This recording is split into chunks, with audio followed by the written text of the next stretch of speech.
ಓಂ ಓಂ ವೇದಾಂತ ಪರಿಭಾಷೆಯಲ್ಲಿ ತತ್ವಮಸಿ ವಿಷಯವನ್ನೇ ವಿಚಾರ ಮಾಡ್ತಾ ಇದ್ದೆ. ಯದ್ಯಪಿ ಪ್ರತಿಪತ್ತವ್ಯ ಆತ್ಮ ನಿರಂಶಃ, ನಾವು ತಿಳಿಯತಕ್ಕ ಆತ್ಮ ಒಂದೇ. ಒಂದೇ ಅಂದರೆ ಆತ್ಮದಲ್ಲಿ ಬಗೆ ಬಗೆ ಅವಯವಗಳಿಲ್ಲ. ಆಕಾಶ ಹೇಗಿದೆ ನೋಡಿ, ಗೋಡೆ ನೋಡಿದ್ದರೆ ಅದಕ್ಕೆ ಅವಯವಗಳಿರುತ್ತವೆ. ಆಕಾಶಕ್ಕೆ ಒಂದೇ ಬಗೆ, ಯಾವ ಸೈಡ್ ನೋಡಿದ್ದರೂ ಒಂದೇ ಸೈಡ್. ಅದಕ್ಕೆ ಸಣ್ಣದು, ದಪ್ಪದು, ದೊಡ್ಡದು, ಕೈ ಕಾಲು ಮುಂತಾದ ಅವಯವಗಳಿಲ್ಲ. ಹಾಗೆ ಆಕಾಶ ಒಂದೇ ಸ್ವರೂಪ ಹೇಗಿದೆಯೋ ಆತ್ಮ ಒಂದೇ ಆಕಾಶ ಹಾಗೆಯೇ ಇರುತ್ತೆ. ಆಕಾಶ ಹಾಗೆ ಅಂದರೆ ಒಂದೇ ಎಂದರ್ಥ, ಅಷ್ಟೇ ಅರ್ಥದಲ್ಲೇ ಹೊರತು ಆಕಾಶ ಖಾಲಿ ಇರುತ್ತದೆ, ಆತ್ಮ ಖಾಲಿ ಎಂದು ಹಾಗೆ ತಿಳ್ಕೊಳ್ಳಿ. ಆಕಾಶವೇ ಆತ್ಮ ಎಂದು ಹೇಳುತ್ತಾ ಇಲ್ಲ. ಆಕಾಶದಿಂದ ಹೋಲಿಸುವಾಗ ಯಾವ ಅಂಶದಲ್ಲಿ ಹೋಲಿಸ್ತಾ ಇದ್ದೇವೆ ನೋಡಿಕೊಂಡು, ಅವಯವಗಳಿಲ್ಲ ಅಷ್ಟೇ. ಅವಯವಗಳಿಲ್ಲ ಎಂಬ ಅರ್ಥದಲ್ಲೇ ಆಕಾಶ ಹೋಲಿಕೆ ಅಷ್ಟೇ ಹೊರತು ತಾನಿಲ್ಲ ಎಂದು ಖಾಲಿ ಎಂದು ಬೌದ್ಧರು ಹಾಗೆ ತಿಳ್ಕೊಂಡರು. ಬೌದ್ಧರು ಶೂನ್ಯವಾದಿಗಳು ಆಕಾಶ ಹಾಗೆಯೇ ತಿಳ್ಕೊಂಡು ಬಿಟ್ಟರು. ಆದರೆ ಇಲ್ಲಿ ಆಕಾಶ ಹಾಗೆ ಅವಯವರಹಿತ ಅಷ್ಟೇ. ಅವಯವರಹಿತವಾದದ್ದು ಎಲ್ಲಿ ನೋಡಿದ್ದರೂ ಒಂದೇ ಬಗೆ ಇರುತ್ತದೆ, ಅಷ್ಟೇ ಅರ್ಥದಲ್ಲಿ ತಾತ್ಪರ್ಯ. ಮಿಕ್ಕ ಹೆಚ್ಚು ಆಕಾಶದಿಂದ ಹೋಲಿಸಬೇಡ. ಸೊ ಯದ್ಯಪಿ ಚ ಪ್ರತಿಪತ್ತವ್ಯ ಆತ್ಮ ನಿರಂಶಃ, ಯಾವುದು ಅನೇಕ ಅವಯವಗಳಿರುತ್ತದೋ ಒಂದು ಚೂರು ಹಾಗೆ ತಿಳ್ಕೊಳ್ಳಬಹುದು. ಅವಯವಗಳಿಲ್ಲದ ತತ್ವ ಒಂದೇ ಒಂದಿರುವುದರಿಂದ ನೇರಾಗಿ ಒಟ್ಟಿಗೆ ಗೊತ್ತಾಗ್ತದೆ ಅಷ್ಟೇ. ಅವಯವ ನಿರವಯವ ಏಕೆ ಹೇಳ್ತಾ ಇದ್ದೀವಿ? ಅವಯವ ನಿರವಯವ ಏಕೆ ಹೇಳ್ತಾ ಇದ್ದೀವಂದರೆ, ಆತ್ಮ ನಿರವಯವ ಎಂದು ಹೇಳುವುದು ತಾತ್ಪರ್ಯವೇನೆಂದರೆ, ಒಂದು ಸ್ವಲ್ಪ ತಿಳಿಯೋಕ್ಕಾಗಲ್ಲ. ಏಕೆಂದರೆ ಅನೇಕ ಅವಯವಗಳಿದ್ದರೆ ಒಂದು ಚೂರು ಹಾಗೆ ನಿಧಾನವಾಗಿ ಸ್ವಲ್ಪ ತಿಳಿಯಬಹುದು. ಆಕಾಶವು ಏನಪ್ಪ, ಲೌಕಿಕರು ಕೇಳ್ತೀನಿ, ಆಕಾಶವನ್ನು ನೋಡಿದ್ದೀಯಾ ಅಂದರೆ ನೋಡಿದ್ದೆ, ಗೊತ್ತಾಯಿತಾ ಅಂದರೆ ಗೊತ್ತಾಯಿತು ಅಂದು ಹೇಳ್ತಾನ? ಅಥವಾ ಆಕಾಶ ಅಂದರೆ ಸ್ವಲ್ಪ ಗೊತ್ತಾಯಿತು ಇನ್ನೂ ಗೊತ್ತಾಗಲಿಲ್ಲ ಎಂದು? ಆಕಾಶವು ಸ್ವಲ್ಪ ಗೊತ್ತು ಸ್ವಲ್ಪ ಗೊತ್ತಿಲ್ಲ ಅಂದರೆ ಒಂದು ಚೂರು ನೋಡಿದೆ ಬಟ್ ಇನ್ನೂ ಪೂರ್ತಿ ನೋಡಲಿಲ್ಲ ಎಂದು ಯಾರಾದರೂ ಹೇಳೋಕ್ಕಾಗ್ತದೆ? ಏಕೆ? ನೀವು ಎಲ್ಲಿ ನೋಡಿದ್ದು ಸ್ವಲ್ಪ, ಮಿಕ್ಕದು ಬಿಟ್ಟಿದ್ದೀವಿ ನೋಡು, ಯಾವುದು ಬಿಟ್ಟಿದ್ದೀವಿ ನೀವು ತೋರಿಸು. ಆಕಾಶ ನೋಡಿದರೆ ಒಟ್ಟು ಅಷ್ಟೇ ಹೊರತು ಸ್ವಲ್ಪ ನೋಡಿದೆ ಸ್ವಲ್ಪ ಬಿಟ್ಟೆ ಅಂಥದ್ದಿಲ್ಲ. ಏಕೆಂದರೆ ಅವಯವವಿಲ್ಲ ಅಷ್ಟೇ. ಅವಯವವಿಲ್ಲದಿರುವುದರಿಂದ ನೋಡಿದರೆ ಒಂದೇ ಒಂದಾಗಿರುತ್ತದೆ. ಆದ್ದರಿಂದ ಯದ್ಯಪಿ ಚ ಪ್ರತಿಪತ್ತವ್ಯ ಆತ್ಮ ನಿರಂಶಃ, ಅಂಶ ಅಂದರೆ ಅವಯವ, ನಿರವಯವ. ಆತ್ಮ ತಾನು ಅವಯವರಹಿತವಾಗುವುದರಿಂದ ಒಟ್ಟಿಗೆ ತಿಳಿಯಬೇಕಿತ್ತು. ಅಂದರೆ ಒಟ್ಟಿಗೆ ಅಂದರೆ ಒಂದು ಪ್ರಯತ್ನದಲ್ಲೇ ಹೊರತು ಸ್ವಲ್ಪ ನಿಧಾನವಾಗಿ ಹಾಗೆ ತಿಳಿಯುವುದಾಗಿಲ್ಲ ಅಲ್ಲವೇ? ತಥಾಪಿ, ಆದರೂ ಅಂದರೆ ಒಂದೇ ಸಲ ಕೇಳಿದ್ದರೆ ಒಂದೇ ಸಲ ಗೊತ್ತಾಗಬೇಕು. ನಮಗೆ ಒಂದೇ ಸಲ ಕೇಳಿದ್ದರೆ ತಕ್ಷಣವೇ ಏಕೆ ಗೊತ್ತಾಗ್ತಾ ಇಲ್ಲ? ನಮಗೆ ಮತ್ತೆ ಶ್ರವಣ ಮಾಡಬೇಕು, ಮನನ ಮಾಡಬೇಕು, ಮನನ ನಿಧಿಧ್ಯಾಸನಗಳು ಮತ್ತೆ ಮಾಡಬೇಕು. ಏಕೆ ಹೇಳ್ತಾ ಇದ್ದೀರಿ? ಮತ್ತೆ ಮಾಡಬೇಕು ಅಂದರೆ ಸ್ವಲ್ಪ ಗೊತ್ತಾಗ್ತದೆ ಅಲ್ಲ, ಮತ್ತೆ ಏಕೆ? ಅದು ಪ್ರಶ್ನೆ. ಮತ್ತೆ ಮಾಡುವುದು ಏಕೆ? ಗೊತ್ತಾದರೆ ಒಂದೇ ಸಲ, ಇಲ್ಲ ಅಂದರೆ ಗೊತ್ತಾಗಲ್ಲ ಅಷ್ಟೇ. ಮತ್ತೆ ಏಕೆ ಅಂದರೆ, ತಥಾಪಿ ಅಧ್ಯಾರೋಪಿತಂ ತಸ್ಮಿನ್ ಬಹುವಂಶತ್ವಂ. ಆತ್ಮ ಒಂದೇ ಆಗಿದ್ದರೂ ಆತ್ಮನನ್ನು ಏನಾಗಿ ತಿಳ್ಕೊಂಡಿದ್ದೀವೋ ತಪ್ಪಾಗಿ, ಆ ತಪ್ಪು ತಿಳುವಳಿಕೆಯು ಅನೇಕಗಳಿವೆ. ಅದು ವಿಚಿತ್ರ ನೋಡಿ. ಸಾಮಾನ್ಯವಾಗಿ ನಿರಾಕಾರ ನಿರವಯವ ವಸ್ತುವನ್ನು ತಪ್ಪಾಗಿ ತಿಳ್ಕೊಂಡರೆ ಸಾವಯವ ವಸ್ತು ಆಗುತ್ತದೆ. ಅದು ಆಶ್ಚರ್ಯ ನೋಡಿ. ಇದು ಒಂದೇ ಒಂದು ತತ್ವ. ಆತ್ಮದ ಅಧ್ಯಾಸ ತಪ್ಪು ತಿಳುವಳಿಕೆ, ಹಾಗೆ ಪ್ರಪಂಚದಲ್ಲಿ ಇನ್ನೊಂದು ವಸ್ತುವೇ ಇಲ್ಲ, ಆತ್ಮ ಒಂದೇ ಒಂದು. ಅದರಿಂದ ಆತ್ಮನನ್ನು ತಪ್ಪು ತಿಳ್ಕೊಂಡರೆ ಅಂದರೆ ತಪ್ಪುನಲ್ಲಿ ಇದ್ದೇ ಇದ್ದೇವೆ ನಾವಿರುವುದೇ ತಪ್ಪು ತಿಳುವಳಿಕೆಯಲ್ಲಿ. ತಪ್ಪು ತಿಳುವಳಿಕೆ, ನಾವು ತಪ್ಪು ತಿಳುವಳಿಕೆಯಲ್ಲಿದ್ದೇವೆ ಎಂದು ಹೇಗೆ ಗೊತ್ತು ಅಂದರೆ, ನಮಗೆ ನಾನು ಯಾರು ಎಂಬುದು ಗೊತ್ತಿದೆಯೋ ಆ ಗೊತ್ತಿರುವ ಆತ್ಮ ದುಃಖಿ ಆತ್ಮ, ಪರಿಮಿತ ಆತ್ಮ. ಅದಕ್ಕೆ ಏನೋ ಕೊರತೆಗಳು, ಕುಂದುಗಳು, ಕೊರತೆಗಳು ಬೇಕಾದಷ್ಟಿವೆ. ಅದು ನಮಗೆ ತೃಪ್ತಿ ಆಗಲ್ಲ. ಏನೋ ಬೇಕು, ಇನ್ನೇನೋ ಆಗಬೇಕು, ಏನೋ ಅನಿಸುತ್ತಾ ಇದೆ. ಅದರಿಂದಲೇ ಗೊತ್ತಾಗ್ತಾ ಇದೆ ನಮಗೆ ಗೊತ್ತಿರುವ ಆತ್ಮ ನಮಗೆ ಬೇಕಾಗಿದ್ದಷ್ಟಿಲ್ಲ. ನಮಗೆ ಬೇಕಾಗಿದ್ದು ಇನ್ನೇನೋ ಆಗಬೇಕು ಎಂದು. ಇದು ತಿಳ್ಕೊಂಡು ಜನರು ಹೇಳ್ತಾರೆ, ತಪ್ಪು ತಿಳುವಳಿಕೆ ಏನಿಲ್ಲ, ಆತ್ಮ ನನಗೆ ಗೊತ್ತು, ನಾನು ಯಾರಾಗಿದ್ದೀನೋ ಹೇಗಿದ್ದೀನೋ ನನಗೆ ಗೊತ್ತು, ನಾನು ದುಃಖಿ, ಸಂಸಾರಿ, ಏನೋ ಕುಂದು ಕೊರತೆಗಳು ಏನೋ ಇದೇ ಆತ್ಮ ಗೊತ್ತಾಯ್ತಲ್ಲ ನನಗೆ. ಮತ್ತು ಏನು ಅಂದರೆ, ನಾನು ಈ ಕುಂದು ಕೊರತೆಗಳು ಇಲ್ಲದವನು ಆಗಬೇಕು, ದುಃಖ ಇಲ್ಲದವನು, ಕೊರತೆ ಇಲ್ಲದವನು ಆಗಬೇಕು.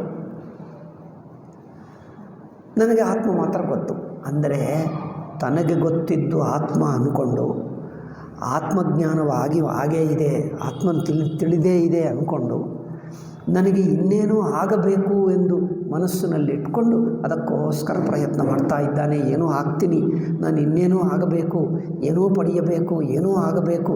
ಏಕೆ? ಈಗ ನಾನು ದುಃಖಿ, ಅಸಂತೃಪ್ತಿ. ಅದರಿಂದ ನಾನೇನೋ ಆಗಬೇಕು ಅಂದ್ಕೊಂಡರೆ ಅದು ಚೆನ್ನಾಗಿದೆ. ಹೌದೌದು. ಇವರು ಹೇಳಿದ್ದರೆ, ಅಲ್ಲಪ್ಪ ನೀನೇನೂ ಆಗಬೇಕಾಗಿಲ್ಲ ಎಂದು ವೇದಾಂತ ಹೇಳಿ, ನೀನಿದ್ದದ್ದೇ ಆತ್ಮ ಸುಖವಾಗಿದ್ದಿ ಅಂದರೆ ಅದು ಹೇಗಾಗುತ್ತದೆ? ನಾನಿರುವುದು ದುಃಖಿ ಎಂದು ನನಗೆ ಗೊತ್ತು. ಆದ್ದರಿಂದ ಅವರೇನು ಹೇಳ್ತಾರೆ, ನಿನ್ನ ಕುರಿತು ನಿನಗೆ ಸರಿಯಾಗಿ ಗೊತ್ತಿಲ್ಲ, ತಿಳ್ಕೊಳ್ಳಬೇಕು. ನನ್ನ ಕುರಿತು ನನಗೆ ಗೊತ್ತಿಲ್ಲವಾ? ತಿಳ್ಕೊಳ್ಳಬೇಕಂದ್ರೆ ಇನ್ನೂ ಎಲ್ಲಿದೆ? ನಾನು ಎಂದು ನನಗೆ ಗೊತ್ತಿದೆ ಅಲ್ಲವೇ? ನಾನು ಎಂದು ನನಗೆ ಗೊತ್ತಿರುವುದಂದರೆ ಪ್ರತ್ಯಯ, ಒಂದು ವೃತ್ತಿ. ನೋಡಿ, ಒಂದು ಪುಸ್ತಕ ಕುರಿತು ಗೊತ್ತಾ ಅಂದರೆ ಪುಸ್ತಕವು ನಮ್ಮ ಅರಿವಿನಲ್ಲಿರಬೇಕು, ಒಂದು ಪ್ರತ್ಯಯ ರೂಪವಾಗಿ. ಇದು ಪುಸ್ತಕ ಹೀಗಿದೆ ಎಂದು ಒಂದು ಅರಿವು, ಇದು ಗೋಡೆ, ಇದು ಮರ, ಇದು ಮನುಷ್ಯ, ಇದು ಹೀಗೆ ಗೊತ್ತಾಗ್ತದಲ್ಲವೇ? ಹಾಗೆ ನಾನಂದರೆ ಯಾರು? ನಾನು ಹೀಗಿದ್ದೇನೆ, ಹಾಗಿದ್ದೇನೆ, ಇದು ನಾನು ಎಂದು ನನಗೆ ಗೊತ್ತಾಯ್ತಲ್ಲ. ನೀವು ಹೇಳ್ತೀರಿ ಅಜ್ಞಾನವಿದೆ, ನನಗೆ ಗೊತ್ತು. ಅದರಿಂದ ಜನರು ತಿಳ್ಕೊಳ್ಳುವುದೇನೆಂದರೆ, ನನ್ನ ಕುರಿತು ನಾನು ತಿಳಿಯತಕ್ಕದ್ದೇನಿಲ್ಲ, ನನಗೆ ಗೊತ್ತಿದೆ, ಆಗತಕ್ಕದ್ದೇ ಇದೆ. ನಾನು ಇನ್ನೊಂದು ಆಗಬೇಕು, ಸುಖಿ ಆಗಬೇಕು, ದುಃಖರಹಿತನಾಗಬೇಕು, ಏನೋ ಆಗಬೇಕು. ಇರುವುದು ಸರಿಯಾಗಿದೆ, ಇರುವುದು ನನಗೆ ಗೊತ್ತು, ನಾನು ಹೇಗಿದ್ದೀನೋ ಅದೆಲ್ಲ ನನಗೆ ಗೊತ್ತು. ನಾನು ಇನ್ನೂ ನನಗೆ ಬೇಕಾಗಿದ್ದು ಆಗಲಿಲ್ಲ, ಅದು ಆಗಬೇಕು. ಇದು ಜನರ ದೃಷ್ಟಿ. ಶಾಸ್ತ್ರ ಹೇಳ್ತದೆ, ನೀನು ಆಗಬೇಕು ಅಂದ್ಕೊಳ್ಳುವುದೇ ತಪ್ಪು. ಏಕೆಂದರೆ ಎರಡು ಇದೆ ದೋಷ. ನೀನು ಆಗಬೇಕು ಅಂದ್ಕೊಂಡರೆ ಏನಾಗುವುದಕ್ಕೆ ಪ್ರಯತ್ನ ಮಾಡಿದ್ದರೂ ಆಗುವುದಿಲ್ಲ. ಏಕೆಂದರೆ ನೀನಲ್ಲದ್ದು ಆಗಬೇಕು ಅಂದ್ಕೊಳ್ತಾ ಇದ್ದೀವಲ್ಲ. ನೀನು ಯಾರಾಗಿದ್ದೀವಿ? ದುಃಖಿ. ನೀನು ದುಃಖಿ ಆಗಿದ್ದರೆ ಅದು ನಿನ್ನ ಆತ್ಮ. ಆದರೆ ನಿನ್ನ ಆತ್ಮ ದುಃಖಿ, ಸಂಸಾರಿ, ಕುಂದು ಕೊರತೆಗಳಿರುವುದೇ ನಿನ್ನ ಸ್ವರೂಪವ. ಹೌದು, ನಾನು ಹೀಗಿದ್ದೇನೆ, ಇದೇ ನಾನು ಆದರೆ ನಿಮಗೆ ಸಂಸಾರ ಬಿಡುಗಡೆ ಇಲ್ಲವೇ ಇಲ್ಲ. ಈಗ ನೀವು ಇದೇ ಇರಬೇಕು. ಅಲ್ಲ, ನಾನು ಇನ್ನೊಂದು ಆಗಿಬಿಡ್ತೀನಿ ಅಂದರೆ ಆಗಬಹುದು, ಸ್ವಲ್ಪ ಹೊತ್ತೆ. ನೀವು ಏನೋ ಪ್ರಯತ್ನದಿಂದ ಮಾಡಿದ್ದು ಸ್ವಲ್ಪ ಏನೋ ಆಗಿಬಿಡ್ತೀವಿ, ಮತ್ತೆ ಜಾರ್ತೀವಿ, ಮತ್ತೆ ಆಗಿಬಿಡ್ತೀವಿ, ಮತ್ತೆ ಜಾರ್ತೀವಿ. ಅದು ಹೇಗೆ ಅಂದರೆ ನೀನೇ ಹೇಳಿದ್ದೀಯಲ್ಲ, ನಾನು ದುಃಖಿ, ಕುಂದು ಕೊರತೆಗಳಿರುವನೇ ನಾನು. ದುಃಖಿ, ಕುಂದು ಕೊರತೆಗಳು ಇರುವವನೇ ನಾನಾದರೆ ಇನ್ನು ಏನೋ ಆಗಬೇಕಂದ್ರೆ ಆಗುವುದೇನೋ ನೀನಲ್ಲದ್ದು ಆಗುತ್ತಾ ಇದ್ದೀವಿ, ನೀನಲ್ಲದ್ದು ಇನ್ನೊಂದು ಆಗುತ್ತಾ ಇದ್ದೀವಿ. ನೀನಲ್ಲದ್ದು ಆಗಿದ್ದರೆ ಅದು ನೀನು ಹೇಗೆ ಆಗ್ತೀವಿ? ನೀನಲ್ಲದ್ದು ಆಗಿದ್ದರೆ ಅಲ್ಲೇ ಇರುತ್ತೆ, ಯಾರು ಸ್ಥಿರವಾಗಿರುತ್ತಾನೆ? ತಾನು ಅಲ್ಲದ್ದು ಆಗಿದ್ದರೆ ಅದರಲ್ಲೇ ಸ್ಥಿರವಾಗಿರುತ್ತಾನೆ. ಏಕೆಂದರೆ ನೀನಲ್ಲದ್ದಿದ್ದರೆ ಅದು ಕೃತಕ. ಆಗಲ್ಲ ಇಂದಲ್ಲ ಆಗುತ್ತೀವಿ. ತುಂಬ ಪ್ರಯತ್ನ ಮಾಡು, ಏನೇನೋ ಮಾಡು, ಆಗುತ್ತೀವಿ. ಬಟ್ ಅದು ಕೃತಕ. ಏಕೆ? ನೀನೇ ಪ್ರಯತ್ನ ಮಾಡಿ ಪಡ್ಕೊಂಡಿದ್ದು. ಸ್ವಲ್ಪ ದಿವಸಕ್ಕೆ ಜಾರಿ ಹೋಗುತ್ತದೆ. ಇದು ನೀನು ಗಮನಿಸಿದ್ದರೆ ಗೊತ್ತಾಗ್ತದೆ. ಇಷ್ಟೆಲ್ಲ ವಿಚಾರ ವಿವೇಕ ಮಾಡಬೇಕು. ಇಡೀ ಜೀವನ ನಿನ್ನದು ನನ್ನದು ಸಕಲ ಜೀವರದು ಇದೆ. ಆದ್ದರಿಂದ ನಿನಗೆ ಆಗಬೇಕು ಎನ್ನುವುದಾದರೆ ಮೊದಲು ಆಗುವ ಸಾಧ್ಯತೆ ಇದೆಯಾ? ನಾನು ನಾನಾಗಿದ್ದನ್ನು ಬಿಟ್ಟು ಇನ್ನೊಂದು ಆಗ್ತೀನಿ. ಏನಪ್ಪ, ಮನುಷ್ಯ ನಾಯಿ ಆಗ್ತಾನ, ನಾಯಿ ಮನುಷ್ಯ ಆಗ್ತಾನ? ನೀನು ಮರ ಆಗ್ತೀಯಾ? ಒಂದು ಸಲ ಟ್ರೈ ಮಾಡಿ ನೋಡು. ಹೌದು, ಎಲ್ಲ ಸೈಂಟಿಸ್ಟ್ಗಳು ಇಷ್ಟಿಷ್ಟು ಮಾಡ್ತಾ ಇದ್ದಾರಲ್ಲ, ನಾನು ಮರ ಆಗಿಬಿಡ್ತೀನಿ. ಆಗು, ಮರ ಆಗ್ತೀಯಾ ನೀನು? ಅಥವಾ ಒಂದು ಪಕ್ಷಿ ಆಗ್ತೀಯಾ ನೋಡು. ಯಾವುದು ಮಾಡೋಕ್ಕಾಗ್ತದೆ? ಮಾಡೋಕ್ಕಾಗೋದೇ ಇಲ್ಲ. ನಾನು ಮನುಷ್ಯ ಆದರೆ ಇನ್ನೊಂದು ಹೇಗೆ ಆಗ್ತೀನಿ? ಎಷ್ಟು ಪ್ರಯತ್ನ ಮಾಡಿದ್ದರೂ ನೀನು ಪಕ್ಷಿ ಆಗಲ್ಲ, ಮರ ಆಗಲ್ಲ, ಏನೂ ಆಗಲ್ಲ. ಎಷ್ಟು ಪ್ರಯತ್ನ ಮಾಡಿದರೂ ಮನುಷ್ಯನಾಗೇ ಇರ್ತೀನಿ. ಯಾಕಂದರೆ ಅದು ನೀನು ಲೌಕಿಕ ಉದಾಹರಣೆಯಲ್ಲಿ ಹೇಳ್ತಾ ಇದ್ದೆ, ಯಾವುದು ನಾನೋ ಅದೇ ಇರ್ತೀನಿ. ಇನ್ನೊಂದು ನೋಡು, ಪಕ್ಷಿ ಹಾಗೆ ನಾನು ಏನು ಜನರು ಹೇಳ್ತಾರೆ, ಮಕ್ಕಳಿಗೆ ಹೇಳ್ಕೊಡ್ತಾರೆ, ಮ್ಯಾವು ಎಂದು ಹೇಳು, ಏನೆಂದು ನಾಯಿ ಹಾಗೆ ಬೊಗಳು, ಅಥವಾ ಇನ್ನೇನು ಪಕ್ಷಿ ಹಾಗೆ ಹೇಳು ಎಂದು. ಪಕ್ಷಿ ಹಾಗೆ ಒಂದು ಬಾಯಿನಿಂದ ಹೇಳಬಹುದು, ಮಿಮಿಕ್ರಿ ಮಾಡಬಹುದು. ಅಷ್ಟು ಮಾತ್ರದಿಂದ ನಿಮ್ಮ ಶರೀರವು ನೀನು ಎಲ್ಲ ನಾಯಿ ಆಗಿಬಿಡ್ತೀಯ ಏನು? ಓಕೆ, ನಾಯಿಯೋ ಪಕ್ಷಿ ಹಾಗೆ ಸ್ವಲ್ಪ ಹೊತ್ತು ಡ್ಯಾನ್ಸ್ ಮಾಡಬಹುದು. ಆಹಾ, ಎಷ್ಟು ಚೆನ್ನಾಗಿ ಮಾಡಿದ್ದಾರಪ್ಪ, ನಿಜವಾದ ಪಕ್ಷಿ ಹಾಗೆಯೇ ಇದ್ದಾನೆ ಅಂತ. ಅವ್ರು ನಿಜವಾಗ ಪಕ್ಷಿ ಹಾಗೆ ಬದುಕೋಕ್ಕಾಗ್ತದೆ? ಜೀವಿಸೋಕ್ಕಾಗ್ತದೆ? ಸುಮ್ಮನೆ ತೋರಿಸ್ತಾನೆ, ನಾಟಕ ಆಡ್ತಾನೆ ಅಷ್ಟೇ. ಆದ್ದರಿಂದ ನೀನು ಏನಾಗಿದ್ದೀಯೋ ಅದೇ ನೀನು, ಇನ್ನೊಂದು ಆಗೋಕ್ಕಾಗಲ್ಲ. ಅದು ಆಗಿದ್ದರೂ ಅದು ಪ್ರಯತ್ನದಿಂದ ಫೋರ್ಸ್ಡ್, ಬಲವಂತವಾಗಿ ಮಾಡಿದ್ದು. ಸ್ಪ್ರಿಂಗನ್ನು ನೀವು ಬಲವಂತವಾಗಿ ಎಳೆದಿದ್ದರೆ ಎಷ್ಟೊತ್ತಿರುತ್ತದೆ? ಅಬ್ಬಾ ತುಂಬ ಹೊತ್ತಾಯಿತು ಅಂದರೆ ನಿಮ್ಮ ಕೈಗೆ ಆಯಾಸ ಆಗ್ತದೆ, ಬಿಟ್ಟುಬಿಟ್ರೆ ಸ್ಪ್ರಿಂಗ್ ಮತ್ತೆ ಹತ್ತಿರಕ್ಕೆ ಬಂದುಬಿಡ್ತದೆ. ಯಾವುದು ಸಹಜವೋ ಅದೇ ಇರುತ್ತದೆ. ಕೃತಕವಾಗಿ ಬಲವಂತವಾಗಿ ಮಾಡಿದ್ದು ಆ ಬಲವಂತ ಮಾಡಿರುವವರೆಗೆ ಇರುತ್ತದೆ. ಬಲವಂತ ಬಿಟ್ಟರೆ ಮತ್ತೆ ಅಲ್ಲಿಗೆ ಬರ್ತದೆ. ಆದ್ದರಿಂದ ನೀನು ಆಗದೇ ಇರುವವನ್ನು ಆಗುವುದಕ್ಕೆ ಪ್ರಯತ್ನ ಮಾಡಬೇಡಿ. ಇದು ಗೊತ್ತಾದರೆ ಮನುಷ್ಯನ ದೃಷ್ಟಿಯೇ ಬದಲಾಯಿಸಿಬಿಡ್ತಾರೆ. ಏಕಪ್ಪ, ಇಷ್ಟು ಪ್ರಯತ್ನ ಮಾಡಿ ನಾನು ಏನೇನು ಆಗುವುದು ಏನೂ ಆಗುವುದಕ್ಕೆ ಪ್ರಯತ್ನ ಮಾಡಬೇಡಿ. ಏನು ಮಾಡಿದ್ದರೂ ವ್ಯರ್ಥ. ಅವನು ಅಷ್ಟು ದೊಡ್ಡವನಾಗಿದ್ದಾನೆ, ಅಯ್ಯೋ ಕಷ್ಟಪಟ್ಟ, ಅವನೇನೋ ದೊಡ್ಡವನಾಗಿದ್ದಾನೆ, ಅವನು ಮಂತ್ರಿ ಆಗಿದ್ದಾನೋ, ಇನ್ನೇನೋ ಆಫೀಸರ್ ಆಗಿದ್ದಾನೋ, ಇನ್ನೇನೋ. ಎಷ್ಟು ಕಷ್ಟಪಟ್ಟು ಏನಾಗಿದ್ದರೂ ಕೃತಕವೇ. ನೀನು ಯಾರೋ ಅದಾಗಿರು, ಅದು ಸಹಜ. ಅದು ಯಾರೂ ನಿನ್ನನ್ನು ಕಿತ್ಕೊಳ್ಳೋಕ್ಕಾಗಲ್ಲ. ನೀನು ಪ್ರಯತ್ನ ಮಾಡಿದ್ದರೂ ಕಲ್ಕೊಳ್ಳೋಕ್ಕಾಗಲ್ಲ. ನೀನು ಪ್ರಯತ್ನ ಮಾಡಿದ್ದರೂ ಕಲ್ಕೊಳ್ಳೋಕ್ಕಾಗಲ್ಲ, ಇನ್ನೊಬ್ಬರು ಕಿತ್ಕೊಳ್ಳೋಕ್ಕಾಗಲ್ಲ. ಅದು ಇರುವುದೇ ಹಾಗೆ. ನೀರು ನೀರಾಗಿರುತ್ತದೆ, ಯಾರು ಏನು ಮಾಡೋಕ್ಕಾಗಲ್ಲ. ಕಲ್ಲು ಕಲ್ಲಾಗಿರುತ್ತದೆ, ಏಕೆಂದರೆ ಅದು ಪ್ರಕೃತಿ ಸಿದ್ಧ ಸ್ವಭಾವ. ಪ್ರಕೃತಿರನ್ಯತಾಭಾವ ನ ಕಥಂಚಿತ್ ಭವಿಷ್ಯತಿ, ಗೌಡಪಾದರು ಹೇಳ್ತಾರೆ. ಪ್ರಕೃತಿ ಅಂದರೆ ಸ್ವಭಾವ. ಯಾವ ವಸ್ತುವಿನ ಯಾವ ಸ್ವಭಾವವೋ ಅದು ಇನ್ನೊಂದು ಮಾಡೋಕ್ಕಾಗಲ್ಲ, ಯಾರೂ ಮಾಡೋಕ್ಕಾಗಲ್ಲ. ಬದಲಾಯಿಸೋಕ್ಕಾದರೆ ಏನು? ಸೈಂಟಿಸ್ಟ್ ಬಂದು ಏನೋ ಬದಲಾಯಿಸೋಕ್ಕಾಗಿದ್ದರೆ ಏನು ಮಾಡ್ತೀವಿ? ಬದಲಾಯಿಸೋಕ್ಕಾಗದರೆ ಅದು ಅದರ ಸ್ವಭಾವವಲ್ಲ, ಅದಕ್ಕೋಗಿ ಬದಲಾಯಿಸಿತು ಅಂತ ಹೇಳ್ತೀವಿ ಅಷ್ಟೇ. ಅದು ಬದಲಾಯಿಸಿಬಿಟ್ಟರೆ ಏನು ಮಾಡ್ತೀವಿ? ಅದು ಸ್ವಭಾವವಲ್ಲ, ಅದರಿಂದ ಬದಲಾಯಿಸಿದ್ದೀರಿ. ಸ್ವಭಾವವಾದರೆ ಬದಲಾಯಿಸೋಕ್ಕಾಗಲ್ಲ. ಬದಲಾವಣೆ ಆಯಿತು ಅಂದರೆ ಅದು ಸ್ವಭಾವವಲ್ಲ ಅಷ್ಟೇ. ನೀವು ಎಷ್ಟಾದರೂ ಮಾಡ್ಕೋ. ಹಾಗೆ ಸ್ವಭಾವಕ್ಕೆ ಎರಡೇ ಅಂಶ. ಅದು ಬದಲಾಯಿಸಿದ್ದರೆ ಅದು ಸ್ವಭಾವವಲ್ಲ, ಅಥವಾ ತಾತ್ಕಾಲಿಕವಾಗಿ ಬದಲಾಯಿಸಿದ್ದರೆ ಅದು ಬಲವಂತವಾಗಿ ಮಾಡಿತ್ತು, ಅದರಿಂದ ಅದು ಬಲವಂತವಾಗಿ ಆಗಿದ್ದು ಅದು ಬಲವಂತವೇ ಆಗುತ್ತದೆ. ಕೆಲವು ದಿವಸಕ್ಕೆ ಮತ್ತೆ ತನ್ನ ಸ್ಥಿತಿಗೆ ಬರ್ತದೆ. ನೀರನ್ನು ಬಿಸಿ ಮಾಡಿಟ್ಟರೆ ಎಷ್ಟೊತ್ತಿರುತ್ತದೆ ಬಿಸಿ? ಇವತ್ತು ಬಿಸಿ ಮಾಡಿಟ್ಟರೆ ವಾರ ದಿವಸ ಬಂದ ನಂತರ ನಮ್ಮನ್ನು ಬಿಸಿ ಮಾಡಿ ಹೋದೆ, ಈಗಲೂ ಬಿಸಿ ನೀರು ಇರುತ್ತದೆ ಏನಪ್ಪ? ಅವ್ರು ಬಿಸಿ ಮಾಡಿದ್ದಾನೆ ಸ್ನಾನಕ್ಕೆ, ಆಯಿತು ಇಡಿ, ನಾನು ಸ್ವಲ್ಪ ಹೊತ್ತು ಕೆಲಸ ಇದೆ, ಅಂಗಡಿಗೆ ಹೋಗಿ ಬಂದು ಸ್ನಾನ ಮಾಡ್ತೀನಿ ಅಂತ ಹೇಳ್ತಾರೆ. ಅಂಗಡಿಗೆ ಹೋಗಿ ಬಂದರೆ ಆವಾಗ ಬಿಸಿನೀರು ಇಟ್ಟರಲ್ಲ, ಅದು ತೊಗೊಂಡು ಬಿಟ್ಟು ಹೀಗೆ ಹಾಕ್ಕೊಂಡ, ಬಿಸಿ ಆಗ್ತದೆ. ಏನಾಯಿತು? ಬಿಸಿ ಇರುತ್ತದೇನು? ಅದು ಸ್ವಭಾವವಲ್ಲ. ಆದ್ದರಿಂದ ಯಾವುದು ಸ್ವಭಾವವೋ ಅದು ತಾನಾಗಿರುತ್ತದೆ. ಇದು ತಿಳ್ಕೊಂಡರೆ ಶಂಕರರು ಹೇಳಿದ್ದು ಕರ್ಮದಿಂದ ಆಗಲ್ಲ ಎಂದು ಹೇಳಿದ್ದಿದೆ ಅರ್ಥ. ಕರ್ಮದಿಂದ ಏನು ಮಾಡಿದ್ದರೂ ಶಂಕರರು ಕರ್ಮಕ್ಕೆ ವಿರೋಧಿ ಹೀಗೆ ಮಾತಾಡ್ತಾರೆ ಜನರು. ಅಮ್ಮೋ, ಶಂಕರರು ಕರ್ಮ ಮಾಡಬೇಡ ಎಂದು ಹೇಳಿದ್ದಾರೆ, ಕರ್ಮಕ್ಕೆ ವಿರೋಧಿ ಎಂದು ಹೇಳಿದ್ದಾರೆ. ಶಂಕರರು ಯಾರಪ್ಪ ನೀನು ಕರ್ಮ ಮಾಡೋದನ್ನು ಹೇಳೋದಕ್ಕೆ? ಶಂಕರರು ಯಾರು? ಉಪನಿಷತ್ತು ಯಾರು? ಮಾಡಬೇಕಂದ್ರೆ ಮಾಡ್ಕೋ, ನಿನಗೆ ಯಾರು ಅಡ್ಡಿ? ನಿನಗೆ ಕರ್ಮ ಮಾಡಬೇಕು ಅಂದರೆ ಯಾರಾದರೂ ಅಡ್ಡಿ ಬರ್ತಾರೆ? ನಾನು ಬೇಡ ಎಂದರೆ ನಾನು ಬೇಡ ಎಂದು ಹೇಳಿಬಿಟ್ಟರೆ ನೀವೇನಾದ್ರು ನಿಲ್ಲಿಸ್ತೀಯೇನು? ನಿಮ್ಮ ಇಷ್ಟ ನೀವು ಮಾಡ್ಕೋ, ಇನ್ನೊಬ್ಬರು ಬೇಡ ಅಂದರೆ ಅವರೇನು ಸ್ಟಾಪ್ ಮಾಡ್ತಾರೆ? ಆದ್ದರಿಂದ ಶಂಕರರು ಹೀಗೆ ಮಾತಾಡೋರು ಲೌಕಿಕರ ಬುದ್ಧಿ ಹೀಗೆ ಮೂರ್ಖತನವೇ ಮಾತಾಡ್ತಾರೆ. ಶಂಕರರು ಕರ್ಮ ಎಂದು ಬೇಡ ಎಂದೇನು ಹೇಳಲಿಲ್ಲ. ಕರ್ಮದಿಂದ ಏನಾಗುತ್ತದೆ ತಿಳ್ಕೊ, ಅಷ್ಟೇ ಹೇಳಿದ್ದು. ನಿಮಗೆ ಯಾವುದು ಮೋಕ್ಷ ಸ್ವರೂಪ, ನಿತ್ಯವಾದ ಶಾಶ್ವತವಾದ ಸ್ವರೂಪ ಬೇಕಂದರೆ ಶಾಶ್ವತವಾದದ್ದು ಸ್ವರೂಪವೇ ಆಗಬೇಕೇ ಹೊರತು ಪ್ರಯತ್ನದಿಂದ ಆಗಿದ್ದಾಗಲ್ಲ. ಯಾವುದು ನಿಮಗೆ ಶಾಶ್ವತವಾಗಬೇಕಾ ಅದು ಸಹಜ ಸಿದ್ಧವಾಗಿರಬೇಕು. ಸಹಜ ಸಿದ್ಧವಾಗಿದ್ದರೆ ಅದು ಹಾಗೆ ಇರೋದು, ಅದೇ ಸಹಜ ಸಿದ್ಧ. ನಿಮಗೆ ದುಃಖ ಇದೆ, ಕುಂದುಕೊರತೆಗಳಿವೆ, ಆ ಕುಂದುಕೊರತೆಗಳು ದುಃಖ ನಿನ್ನ ಸ್ವರೂಪವೇ ಆದರೆ ನೀವು ಏನು ಮಾಡಿದರೂ ಬದಲಾಯಿಸೋಕ್ಕಾಗಲ್ಲ. ತಾತ್ಕಾಲಿಕವಾಗಿ ಮುಚ್ಚಿರುತ್ತಾ ಇರ್ತೀವಿ. ಮುಚ್ಚಿದ್ದು ನಿಮಗೂ ಗೊತ್ತಾಗ್ತದೆ ಅಲ್ಲವೇ? ಮುಚ್ಚಿದ್ದರೆ ಇನ್ನೊಬ್ಬರಿಗೆ ಗೊತ್ತಾಗದಿದ್ದರೂ ತನಗೆ ಗೊತ್ತಾಗ್ತದೆ. ಯಾಕಂದರೆ ನಾನೇ ಮುಚ್ಚಿದೆ, ಅದು ಹಾಗೇ ಇದೆ ಎಂದು ನನಗೆ ಗೊತ್ತು. ಏನು ಪ್ರಯೋಜನ? ಒಂದು ಹಾಳಾದರೆ ಮೇಲೆ ಮುಚ್ಚಿಟ್ಟರೆ ಅದು ಹೊರಗಿನವ್ರಿಗೆ ಗೊತ್ತಾಗಲ್ಲ, ನನಗೆ ಗೊತ್ತಾಗ್ತದೆ ಅದು ಹಾಗೇ ಇದೆ ಎಂದು. ಪ್ರಯೋಜನವಿಲ್ಲ. ಆದ್ದರಿಂದ ಇಲ್ಲಿ ಹೇಳಿದ್ದು ನಿಮಗೆ ದುಃಖ ಬೇಡ ಅಂದರೆ ಒಂದು ಅದೃಷ್ಟ ಶಾಸ್ತ್ರ ಹೇಳುವುದೇನೆಂದರೆ ದುಃಖರಹಿತವೇ ನಿನ್ನ ಸ್ವರೂಪ, ಆನಂದವೇ ನಿನ್ನ ಸ್ವರೂಪ. ದುಃಖರಹಿತ, ಮರಣರಹಿತ, ಆನಂದರಹಿತ, ಸ್ವತಃ ಸಿದ್ಧವೇ ನಿನ್ನ ಸ್ವರೂಪ.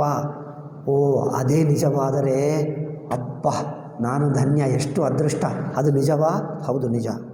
ಶಾಸ್ತ್ರ ಹೇಳ್ತದೆ ಅದು ನಿಜ. ಅದು ನಿಜ ಅಂದರೆ ಹೇಗೆ ನಂಬಬೇಕು? ಏನಪ್ಪ ಇದು ಮನುಷ್ಯರು ಹೇಳುವ ಮಾತಾದರೆ, ಯಾರೋ ಮನುಷ್ಯ ಹೇಳುವ ಮಾತಾದರೆ ಅವರು ಸುಳ್ಳು ಹೇಳಿರಬಹುದು ಅಥವಾ ಅವರೇ ತಪ್ಪು ತಿಳ್ಕೊಂಡಿರಬಹುದು. ಕೆಲವರು ಬೇಕೆಂದು ತಪ್ಪು ಹೇಳಲ್ಲ, ಅವ್ರಿಗೆ ಗೊತ್ತಿದ್ದೇ ಅಷ್ಟೇ ಹೇಳ್ತಾನೆ. ನಂತರ ನೋಡಿದರೆ ತಪ್ಪಾಗಿಬಿಟ್ಟಿತ್ತು. ಇದೇನಪ್ಪ ತಪ್ಪು ಹೇಳಿದ್ದೆ ಅಂದರೆ ತಪ್ಪಾಯಿತಾ? ಅಲ್ಲವೇ, ನಾನು ಸರಿಯಾಗಿ ತಿಳ್ಕೊಂಡೆ, ಹೀಗೇನಪ್ಪ ತೋರಿಸ್ತೀನಿ ಬಾ, ನೀವು ಹೇಳಿದ್ದು ತಪ್ಪಾಯಿತು ನೋಡಿದೆ. ಓ ಹೌದಪ್ಪ ತಪ್ಪಾಯಿತು, ನನಗೂ ಗೊತ್ತಿರಲಿಲ್ಲ, ನಾನು ಹಾಗೆ ಅಂದ್ಕೊಂಡೆ. ಮನುಷ್ಯ ಹೇಳಿದ್ದರೆ ತನ್ನದೇ ತಪ್ಪು ತಿಳುವಳಿಕೆ ಆಗಬಹುದು, ಬೇಕೆಂದು ಸುಳ್ಳು ಹೇಳಬಹುದು, ಇಂಥದ್ದಾಗಬಹುದು. ಆದರೆ ಶ್ರುತಿ ಹೇಳುತ್ತಾ ಇದೆ. ಶ್ರುತಿ ಅಂದರೆ ಯಾರೋ ಬರೆದಿದ್ದೇ ಅಲ್ಲವೇ? ಯಾರೋ ಋಷಿಗಳು ಬರೆದಿದ್ದೇ ಅಲ್ಲವೇ? ಯಾರೂ ಬರೆದಿದ್ದಲ್ಲ. ಇದು ಗಡಿಯಾರ ಎನ್ನುವುದಕ್ಕೆ ಯಾರು ಬರೆದಿದ್ದ ಮಾತು ಹೇಳಿ? ಇದು ಗಡಿಯಾರ, ಇದು ಪೆನ್ನು. ಯಾರು ಬರೆದಿರುವ ಮಾತು ಹೇಳು? ಯಾರೊಬ್ಬರು ಬರೆದಿದ್ದರೆ ಅದು ಪೆನ್ ಆಗುತ್ತದಾ? ಅವರು ಬರೆಯದಿದ್ದರೆ ಇದು ಪೆನ್ ಅಲ್ಲ, ಇದು ನನ್ನ ಕೈ ಎಂದು ಹೇಳಿದರೆ ಕೈ ಆಗಿಬಿಡ್ತದೆ.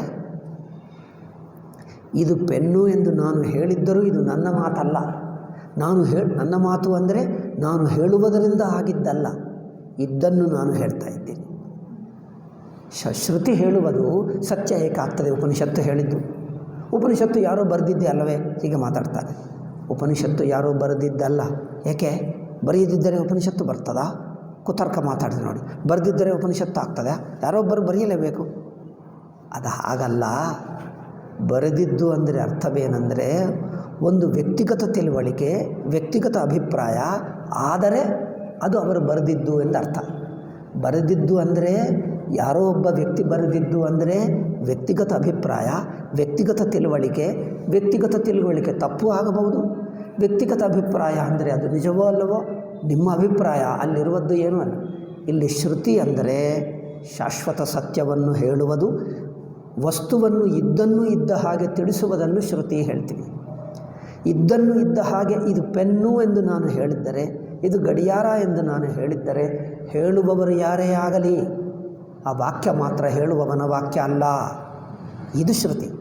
ವ್ಯತ್ಯಾಸ ಗೊತ್ತಾಯ? ಅಪೌರುಷೇಯ ಪ್ರಮಾಣ, ಆಥರ್ಲೆಸ್ ವಾಕ್ಯ means it doesn't depend upon the speaker. ವಕ್ತ ಮೇಲೆ ಆಶ್ರಿತವಾಗಿರುವ ವಾಕ್ಯ ಅಲ್ಲ. ನಾನು ಹೇಳುವ ಮಾತು ಹೇಳುವವನ ಮೇಲೆ ಆಧಾರವಾಗಿ ಸತ್ಯವಾಗಲ್ಲ. ಅದು ಸತ್ಯವಾಗಿದೆ. ಅವರೇ ಹೇಳಲಿ, ಇನ್ನೊಬ್ಬರೇ ಹೇಳಲಿ, ಯಾರೇ ಹೇಳಲಿ, ಅದು ಇರುವುದೇ ಹಾಗೆ. ಯಾವುದು ಇದ್ದ ವಸ್ತುವನ್ನು ಯಥಾವತ್ತಾಗಿ ಹೇಳುವ ವಾಕ್ಯ ಇದೆಯೋ, that sentence is not composed by A person, that sentence is A natural truth. ಸತ್ಯವನ್ನು ತಾನೇ ಹೇಳುವ ವಾಕ್ಯ ಆಗುವುದರಿಂದ ಆ ಸೆಂಟೆನ್ಸನ್ನು ಯಾರೋ ಒಬ್ಬ ವ್ಯಕ್ತಿ ಬರೆದಿದ್ದು ಅಂದರೆ ವ್ಯಕ್ತಿ ಕಂಪೋಸ್ ಮಾಡಿದ್ದಲ್ಲ. ವ್ಯಕ್ತಿ ಅಂದ್ರೇನು? ಈ ಗಡಿಯಾರ ಇಲ್ಲಿ ಇದೆ, ಈ ಗಡಿಯಾರ ಇಲ್ಲಿ ಇದೆ. ಈ ಮೂರು ಮಾತುಗಳು ಇದ್ದ ವಸ್ತುವನ್ನು ತೋರಿಸ್ತಾ ಇದೆಯೋ, ಈ ಮೂರು ಪದಗಳು ಸೇರಿಕೊಂಡು, 3-4 ಪದಗಳು ಸೇರಿಕೊಂಡು ಒಂದು ವಾಕ್ಯವಾಯಿತು. ಈ ಪದಗಳನ್ನು ಯಾರು ಸೇರಿಸಿದ್ದಾರೆ? ರಚಯಿತ, ಲೇಖಕ ಪದ ಸಂಯೋಜನೆ ಮಾಡಿ ವಾಕ್ಯ ಮಾಡ್ತಾನೆ.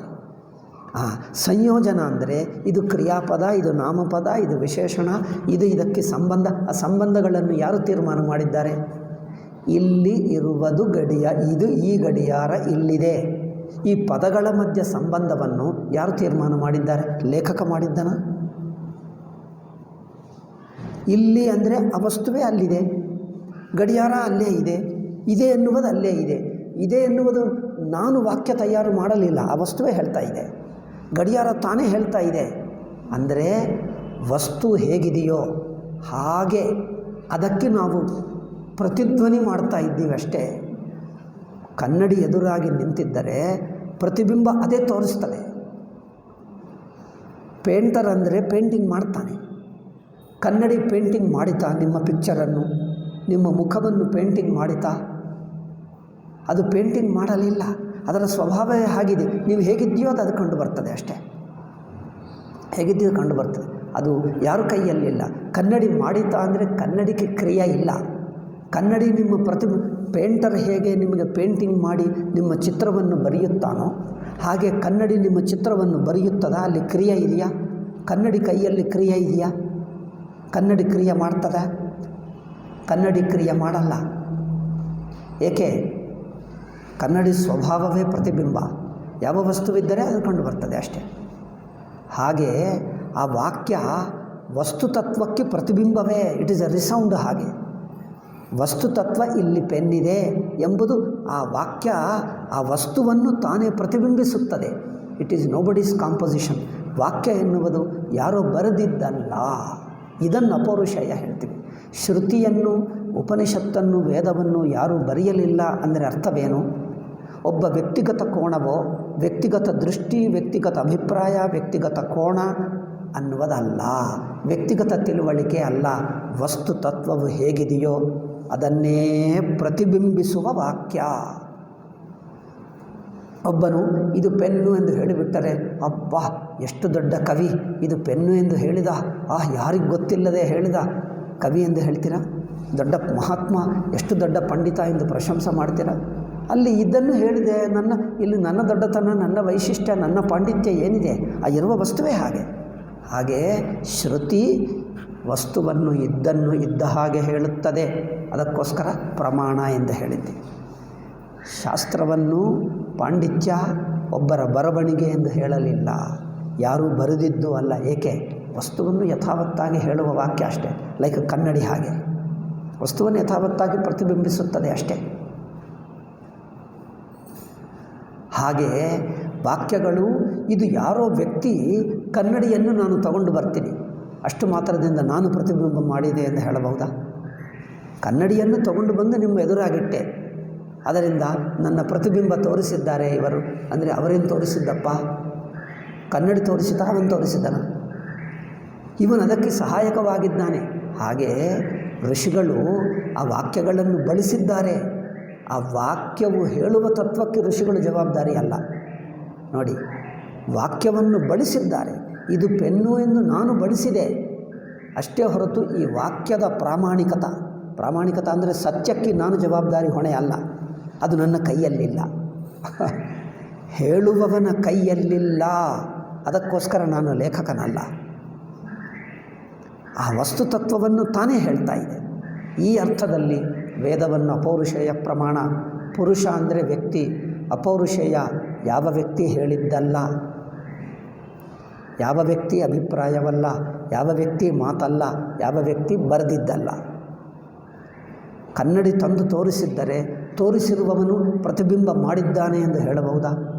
ನನ್ನ ಮುಖಚಿತ್ರವನ್ನು ಎಷ್ಟು ಚೆನ್ನಾಗಿ ಮಾಡಿದ್ದಾನೆ, ಆಹಾ ಇವನೇ ನನ್ನ ಮುಖ ತೋರಿಸಿದ್ದಾನೆ ಎಂದು ನಾನು ತೋರಿಸಲಿಲ್ಲಪ್ಪ, ಕನ್ನಡಿ ಇದೆ, ನೀನು ಬಾ ನೋಡ್ಕೋ ಎಂದು ಹೇಳಿದೆ.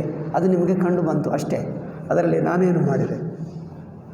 ವಸ್ತುವಿದೆ ಹಾಗೆ. ಈ ಕಾಲದಲ್ಲಿ ಕನ್ನಡಿ ಇದೆ. ಕನ್ನಡಿ ಇಲ್ಲ ಅಂದರೆ ನೀರಾದರೆ ಇರುತ್ತದಲ್ಲ, ಒಂದು ನೀರಿನ ಬಕೆಟ್ನಲ್ಲಿ ಹಾಕುವ ಮುಖದಲ್ಲಿ ನೀರು ಕಂಡು ಬರ್ತದೆ. ನೀರನ್ನು ಯಾರು ಮಾಡಿದ್ದಾರೆ? ಈ ಕಾಲದಲ್ಲಿ ಕನ್ನಡಿ ಅಂದರೆ ನಿಮ್ಗೆ ಅನಿಸುತ್ತೆ, ಕನ್ನಡಿ ಮಾಡಿದ್ದವನ್ನೆಲ್ಲ ಫ್ಯಾಕ್ಟ್ರಿಯಲ್ಲಿ ತಯಾರಾಗ್ತದೆ. ಕನ್ನಡಿ ಬಿಡು, ನೀರಿನಲ್ಲಿ ನೋಡ್ಕೋ. ನೀರನ್ನು ಯಾವ ಫ್ಯಾಕ್ಟ್ರಿಯಲ್ಲಿ ತಯಾರು ಮಾಡ್ತೀವಿ? ನೀರನ್ನು ಯಾವ ಫ್ಯಾಕ್ಟ್ರಿಯಲ್ಲಿ ತಯಾರು ಮಾಡ್ತೀವಿ? ನೀರು ನೋಡಿದ್ದರೆ ಮುಖ ಕಂಡು ಬರ್ತದೆ. ಅದೊಂದು ಕನ್ನಡಿ ಹಾಗೇನೇ ಇರುತ್ತದಲ್ಲವೇ? ಇದು ಯಾರೂ ಮಾಡಿದ್ದಲ್ಲ. ನೀರಿನ ಸ್ವಭಾವವೇ ಪಾರದರ್ಶಕತೆ, ಟ್ರಾನ್ಸ್ಪರೆನ್ಸಿ. ನೀರಿನ ಸ್ವಭಾವವೇ ಪ್ರತಿಬಿಂಬಶೀಲತ ಅಷ್ಟೇ. అయితే ಯಾವುದೇ ರೂಪವನ್ನು ಪ್ರತಿಬಿಂಬ ಮಾಡುವ ಸ್ವಭಾವ ನೀರಿಗೆ ಯಾರು ಕೊಟ್ಟರು? ಒಬ್ಬ ರೂಪವನ್ನು ಪ್ರತಿಬಿಂಬ ಮಾಡುವ ಸ್ವಭಾವ ನೀರಿಗೆ ಯಾರು ಕೊಟ್ಟರು? ನೀರನ್ನು ಮಾರುವವನು ಕೊಟ್ಟನ? ಯಾವುದೇ ಫ್ಯಾಕ್ಟ್ರಿಯಲ್ಲಿ ತಯಾರು ಮಾಡಿದ್ದಾರಾ? ಯಾರು ಮಾಡಿದ್ದಾರೆ? ನೀರಿಗಿದೆ. ನಾನು ನೀರಿನ ಬಕೆಟ್ ತಂದಿಟ್ಟೆ, ನೋಡ್ಕೋ ನಿನ್ನ ಮುಖ ಎಂದು ಹೇಳಿದೆ. ಅಯ್ಯೋ ಇವರೇ ನನ್ನ ಮುಖ ತೋರಿಸಿದ್ದರು, ಇವನೇ ಎಲ್ಲ ಮಾಡಿದ್ದರು ಎಂದು ಹೇಳಬಹುದಾ?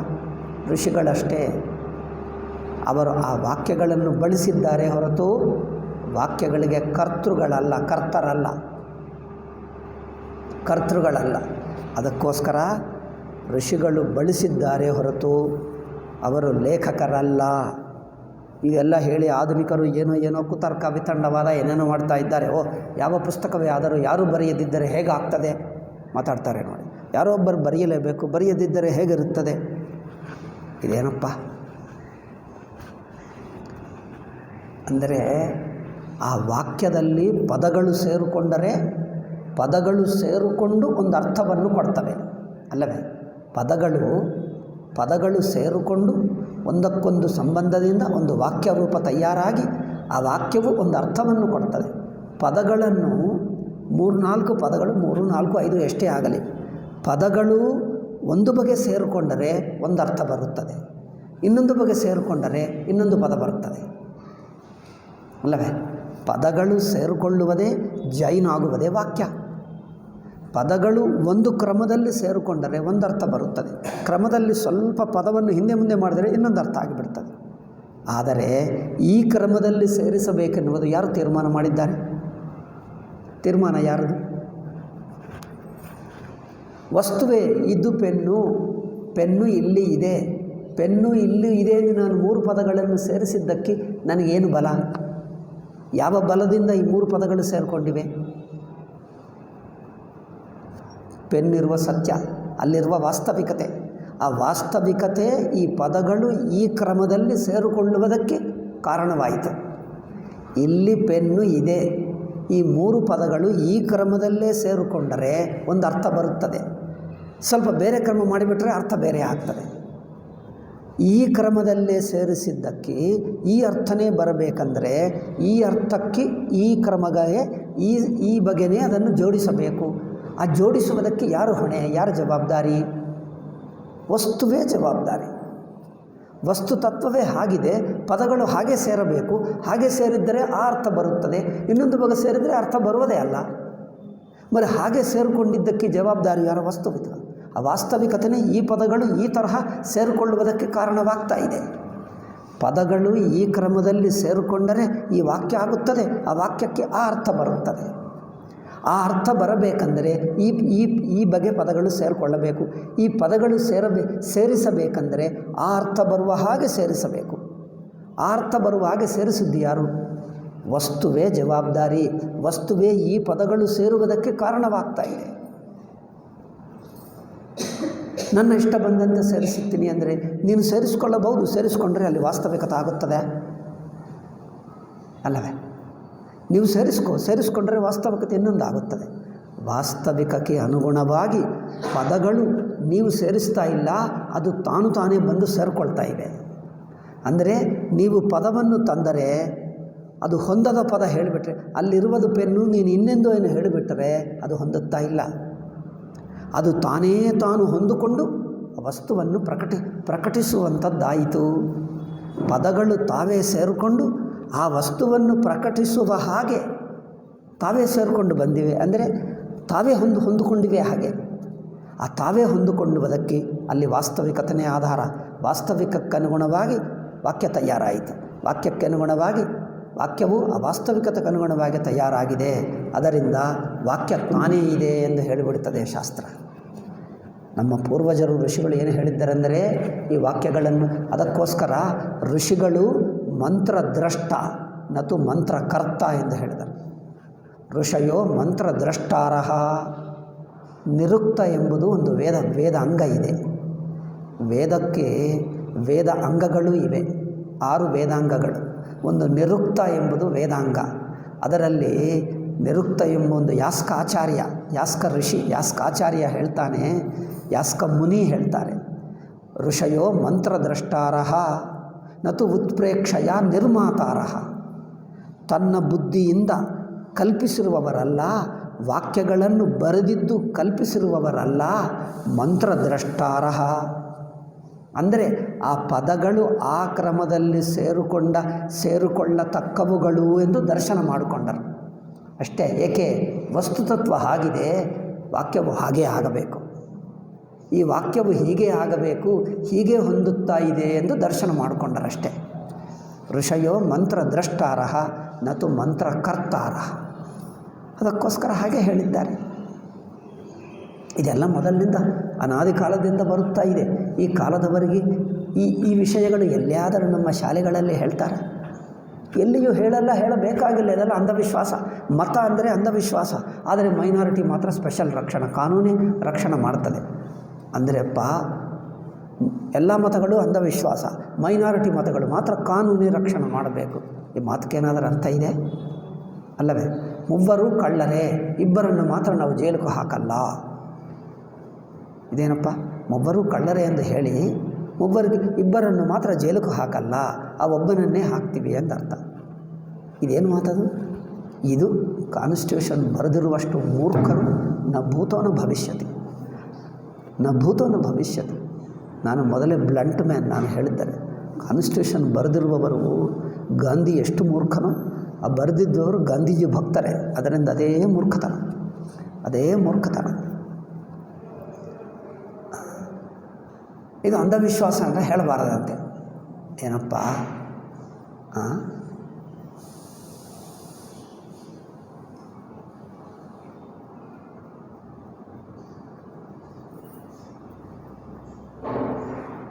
ಅವರು ಹೇಳಿದ್ದೆಲ್ಲ ಯಾರೂ ಪ್ರಶ್ನೆ ಮಾಡಬಾರದು. ಅದರಲ್ಲಿ ಏನಾದರೂ ಇರಬಹುದು. ಬಟ್ ಇಲ್ಲಿ ಮಾತ್ರ ನಮ್ಮ ಶಾಸ್ತ್ರ ಹೇಳಿದ್ದು ವೇದವು ಅಪೌರುಷೇಯ ಅಂದರೆ ಯಾವ ಅರ್ಥದಲ್ಲಿ, ಹೇಗೆ? ಮೊದಲು ಅಪೌರುಷೇಯ ಅಂದರೆ ಏನು ತಿಳಿಯಲೇಬಾರದು. ಜನರಿಗೆ ಹಿಂದೂ ಮತ ಕುರಿತು ಹಿಂದೂಗಳಿಗೆ ಗೊತ್ತಾಗಲೇಬಾರದು ಮೊದಲು. ಇದೇ ಸೆಕ್ಯುಲರಿಸಮ್ ಅಂದರೆ. ಮೊದಲು ಗೊತ್ತಾಗಲೇಬಾರದು. ಅಂಧವಿಶ್ವಾಸ. ಎಲ್ಲರೂ ಬಾಯಿ ಬಿಟ್ಟು ಹೇಳ್ತಾನೇ ಇದ್ದಾರೆ. ಹಿಂದೂ ಮತವನ್ನು ಬೈಯುವವರು ಹಿಂದೂಗಳು ಬಿಟ್ಟು ಯಾರೂ ಇಲ್ಲ. ನಮ್ಮ ಸಂವಿಧಾನ ಬರೆದಿರುವವರು ಹಿಂದೂ ಮತವನ್ನು ಕಡೆಗಣಿಸಿದ್ದು ಅವರೇ. ಯಾರು? ಸಂವಿಧಾನ ಬರೆದಿರುವಂಥ ಹಿಂದೂಗಳೇ. మరి ಅವರು ಮಾಡಿದ್ದೆ ನಮ್ಮ ಜನರು, ಈಗಿನ ಜನರು ಅದೇ ಮಾಡ್ತಾ ಇದ್ದಾರೆ. ಅವರಿಗೆ ಹಿಂದೂ ಧರ್ಮ ಮೇಲೆ ಅಷ್ಟು ಪರಿಜ್ಞಾನವಿದ್ದರೆ ಆ ಸಂವಿಧಾನ ಹಾಗೆ ಬರೆಯುತ್ತಿರಲಿಲ್ಲ, ಅಷ್ಟು ಮೂರ್ಖತನ ಮಾಡುತ್ತಿರಲಿಲ್ಲ. ಅವರು ಮಾಡಿದ್ದೇ ಮೂರ್ಖತನ. ಅದರಿಂದ ಅವ್ರಿಗೆ ಗೊತ್ತಾಗ್ತದೆ ಹಿಂದೂ ಮತ ಎಷ್ಟು ಗೊತ್ತೋ. ಅವರೆಲ್ಲ ಬ್ರಿಟಿಷರ ವಿದ್ಯಾರ್ಥಿಗಳು, ಗಾಂಧೀಜಿ ಶಿಷ್ಯರು. ಗಾಂಧೀಜಿ ಜ್ಞಾನವೂ ಅಷ್ಟೇ, ಬ್ರಿಟಿಷರ ಜ್ಞಾನವೂ ಅಷ್ಟೇ, ಹಿಂದೂ ಧರ್ಮ ಕುರಿತಿರುವ ಜ್ಞಾನವೂ ಅಷ್ಟೇ. ಬ್ರಿಟಿಷರು ಬೇಕೆಂದು ಡಿಸ್ಟಾರ್ಟ್ ಮಾಡಿದ್ದಾರೆ. ಗಾಂಧೀಜಿ ಮೂರ್ಖತನದಿಂದ ಏನೇನೋ ಹೇಳಿಬಿಟ್ಟ. ಗಾಂಧೀಜಿಗೇನೋ ಗೊತ್ತಿಲ್ಲ, ಬ್ರಿಟಿಷರಿಗೆ ಗೊತ್ತಿದ್ದರೂ ಬೇಕೆಂದು ಬ್ರಿಟಿಷರಂದರೆ ಇಂಡಾಲಜಿಸ್ಟ್ ಹೇಳ್ತಾ ಇದ್ದೆ, ಇಂಡಾಲಜಿಸ್ಟು ಬೇಕೆಂದು ಡಿಸ್ಟಾರ್ಟ್ ಮಾಡಿದ್ದಾರೆ. ಈಗ ಅವರ ಶಿಷ್ಯರು ನಮ್ಮ ಜನರು ಆಗಿಬಿಟ್ಟರು ಅಲ್ಲವೇ? ಪಂಚ ಉಟ್ಕೊಂಡು ಒಂದು ಕೌಪಿನ ಹಾಕ್ಕೊಂಡು ಹಾಗೆ ತಿರುಗಿಬಿಟ್ರೆ ಸಾಕು, ದೊಡ್ಡ ಬ್ರಹ್ಮಜ್ಞಾನಿ ಆಗ್ತಾನೆ ಅಂದ್ಕೊಳ್ತಾರೆ. ನಮ್ಮ ಹಿಂದೂಗಳ ಮೂರ್ಖತೆ ಏನಂದರೆ ಕಾಷಾಯ ಹಾಕ್ಕೊಂಡ್ರೆ ದೊಡ್ಡ ಬ್ರಹ್ಮಜ್ಞಾನಿ ಅಂದ್ಕೊಳ್ತಾರೆ. ಅಥವಾ ಒಂದು ಕೌಪಿನ ಹಾಕ್ಕೊಂಡು ಸಣ್ಣ ಬಟ್ಟೆ ಹಾಕ್ಕೊಂಡು ಕೆಳಗೆ ಕೂತಿದ್ದರೆ ಸಾಕು, ಕುರ್ಚಿ ಮೇಲೆ ಕೂತಿರಲ್ಲ ಅಂದರೆ ಓ ಎಂದು ಗ್ರೇಟ್ ಅಂದ್ಕೊಳ್ತಾರೆ. ಈ ಮೂರ್ಖತನ ಯಾವಾಗ ಬಿಡ್ತೀವೋ ಅಷ್ಟುವರೆಗೂ ಬುದ್ಧಿ ಬರಲ್ಲ ನಮಗೆ. ವಿವೇಕ ಎಲ್ಲಿರುತ್ತದೋ ಅಲ್ಲೇ ವಿವೇಕ. ಈ ಬಟ್ಟೆ ಮೇಲೆ ವಿವೇಕ ಇಲ್ಲ, ಕೌಪಿನ ಹಾಕ್ಕೊಂಡ್ರೆ ವಿವೇಕ ಹೆಚ್ಚಾಗಲ್ಲ, ಜ್ಞಾನವೇನು ಹೆಚ್ಚಾಗಲ್ಲ. ಕಾಷಾಯ ಹಾಕ್ಕೊಂಡ್ರೆ ಬುದ್ಧಿವಂತನೇನಾಗಲ್ಲ. ಬುದ್ಧಿ ಇರ್ತಾರೆ ಬುದ್ಧಿವಂತ ಅಷ್ಟೇ. ಅವ್ರ ಬುದ್ಧಿ ಎಲ್ಲೇ ಇರಬಹುದು, ಯಾವ ಬಟ್ಟೆಯಲ್ಲಿಯೂ ಬುದ್ಧಿವಂತರಿರಬಹುದು, ಯಾವ ಬಿಳಿ ಬಟ್ಟೆಯಲ್ಲೂ ಇರಬಹುದು, ಯಾವ ಬಟ್ಟೆಯಲ್ಲೂ ಇರಬಹುದು. ವಿವೇಕವೇ ಹೊರತು ಈ ಬಟ್ಟೆಗೆ ಸಂಬಂಧಪ್ಪ. ಜನರು ಪಾಪ್ಯುಲರ್, ಅವರ ಹೆಸರೇ ಪ್ರತಿ ದಿವಸ ನ್ಯೂಸ್ ಪೇಪರ್ನಲ್ಲಿ ಬರುತ್ತದೆ, ಅವರು ದೊಡ್ಡವನಾಗ್ತಾನೆ ಅಷ್ಟೇ. ಹೆಚ್ಚು ಜನರು ವೋಟ್ ಹಾಕ್ತಾರೆ, ಅದರಿಂದ ಮಹನೀಯ. ಇದೆಲ್ಲವೂ ಅವಿವೇಕಿಗಳ ಮಾತು. ಅದರಿಂದ ಶಾಸ್ತ್ರವನ್ನು ನಮ್ಮ ಜನರು ಅಪೌರುಷೇಯ ಅಂದರೆ ಏಕೆ ಹೇಳಿದ್ದಾರೆ? ಅಟ್ಲೀಸ್ಟ್ ಜನರಲ್ ನಾಲೆಜ್ ಆಗಿ ತಿಳಿಸಬಹುದೇ ಹಿಂದೂಗಳಿಗೆ? ಅದರಲ್ಲಿ ಕೆಲವರಾದರೂ ಬುದ್ಧಿವಂತರಾಗಿ ಕೆಲವರಾದರೂ ತಿಳ್ಕೊಳ್ತಿದ್ದರು. ಜನರಲ್ ನಾಲೆಜ್ ಆಗಿ ಜನರಲ್ ನಾಲೆಜ್ ಆಗಿಯೂ ಹೇಳಬಾರದು, ಶಾಲೆಯಲ್ಲೇ ಹೇಳಬಾರದಂತೆ. ಅಮ್ಮೋ, ಏಕಪ್ಪ ಶಾಲೆಯಲ್ಲಿ ಏಕೆ ಹೇಳಬಾರದು? ಸಾಮಾನ್ಯ ಜ್ಞಾನವಾಗಿ ಆದರೂ ಹಿಂದೂ ಮತವು, ಹಿಂದೂ ಶಾಸ್ತ್ರಗಳು ನಾವು ಪ್ರಚಾರ ದೃಷ್ಟಿಯ ಅಲ್ಲ, ಸುಮ್ಮನೆ ಜನರಲ್ ನಾಲೆಜ್ ಆಗಿ. ಜನರಲ್ ನಾಲೆಜ್ ಆಗೋದು ಹೇಗಬಾರದು? ಏಕೆ? ಸೆಕ್ಯುಲರಿಸಮ್. ಹಾಗಾದರೆ ಇಸ್ಲಾಂ ಕ್ರಿಶ್ಚಿಯನ್ ಏಕೆ ಹೇಳಬಹುದು? ಅವರು ಮೈನಾರಿಟಿ, ಅದರಿಂದ ಅವರನ್ನು ಸ್ಪೆಷಲ್ಲಾಗಿ ಹೇಳಬೇಕೆಂದೇ ಸರ್ಕಾರ ಕಾನೂನು ಅದಕ್ಕೆ ಹಣ ಕೊಟ್ಟು ಹೇಳಿಸ್ತದೆ. ಮತ್ತೆ ಹೇಳ್ತದೆ ಎಲ್ಲ ಮತಗಳು ಸಮಾನ ಹೇಳ್ತದೆ. All constitution makers were mental cases, I tell you. ಅವರು ಈ ನಿಮ್ಹೆನ್ಸ್ನಲ್ಲಿ ಇಡಬೇಕತಕ್ಕದ್ದು ಅವರಿಗೆ ಸಂವಿಧಾನ ಬರೆಯುವ ಕೆಲಸಕ್ಕೆ ಒಪ್ಪಿಸಿದ್ದಾರೆ. ನೋಡಿ ಹೇಗೆ ಮಾತಾಡ್ತಾರೆ. ಎಲ್ಲ ಅವರು ಎಲ್ಲ ಮತಗಳು ಸಮಾನ ಹೇಳುವುದು, ಮತ್ತೆ ಏನು ಹೇಳ್ತಾರೆ, ಎಲ್ಲವೂ ಅಂಧವಿಶ್ವಾಸ ಹೇಳುವುದು, ಎಲ್ಲರೂ ಸಮಾನ ಹೇಳುವುದು, ಮತ್ತು ಯಾವುದು ಕೆಟ್ಟದು ಅದಕ್ಕೆ ಸ್ಪೆಷಲ್ ರಿಲೀಜಿಯಸ್ ಇರಬಾರದು ಎಂದು ಹೇಳ್ತಾರೆ. ಮತ್ತು ರಿಲಿಜನ್ಗೆ ಸ್ಪೆಷಲ್ ಅವಕಾಶ ಕೊಟ್ಟರು. ಎಷ್ಟು ಅವಕಾಶ ಕೊಟ್ಟರು ಅಂದರೆ they can rule out Hinduism. Hindu ಮತವನ್ನು ರೂಲ್ ಔಟ್ ಮಾಡುವ ಹಾಗೆ. ಯುರೋಪಿನಲ್ಲಿ ಸೆಕ್ಯುಲರಿಸಮ್ ಬಂದಿದ್ದೇ ಈ ಇಸ್ಲಾಂ ಕ್ರಿಸ್ತು ಮತಗಳನ್ನು ದೂರವಾಗಿಡುವುದಕ್ಕೆ. ಅವು ರಾಕ್ಷಸ ಮತಗಳು ಸಮಾಜವನ್ನು ಹಾಳು ಮಾಡುತ್ತಾ ಇವೆ ಎಂದು ಅವರನ್ನು ದೂರವಾಗಿಡುವುದಕ್ಕೆ ಸೆಕ್ಯುಲರಿಸಮ್ ಬಂತು. ಒಂದು ದೊಡ್ಡ ರಿನೈಸೆನ್ಸ್ ಬಂತು ಯುರೋಪಿನಲ್ಲಿ. ಆ ಕೆಳಗಿನ ಒಂದು 200-300 ವರ್ಷ ಹಿಂದೆ ಆ ರೆವಲ್ಯೂಷನ್ ಬಂದಾಗ, ಸೈಂಟಿಫಿಕ್ ರೆವಲ್ಯೂಷನ್, ಆ ರಿನೈಸೆನ್ಸ್ ಬಂದಾಗ ಯುರೋಪಿನಲ್ಲಿ, ಆ ಕಾಲದಿಂದ ಈವರೆಗೂ ಯುರೋಪಿನಲ್ಲಿ ಬರೆದಿರುವ ಪುಸ್ತಕಗಳು ನೋಡಬೇಕು. ಹೆಜ್ಜೆ ಹೆಜ್ಜೆಯಲ್ಲಿ ಭಯಂಕರವಾಗಿ ಕ್ರಿಟಿಸೈಸ್ ಮಾಡಿದ್ದರು ಇಸ್ಲಾಂ ಕ್ರಿಶ್ಚಿಯನ್.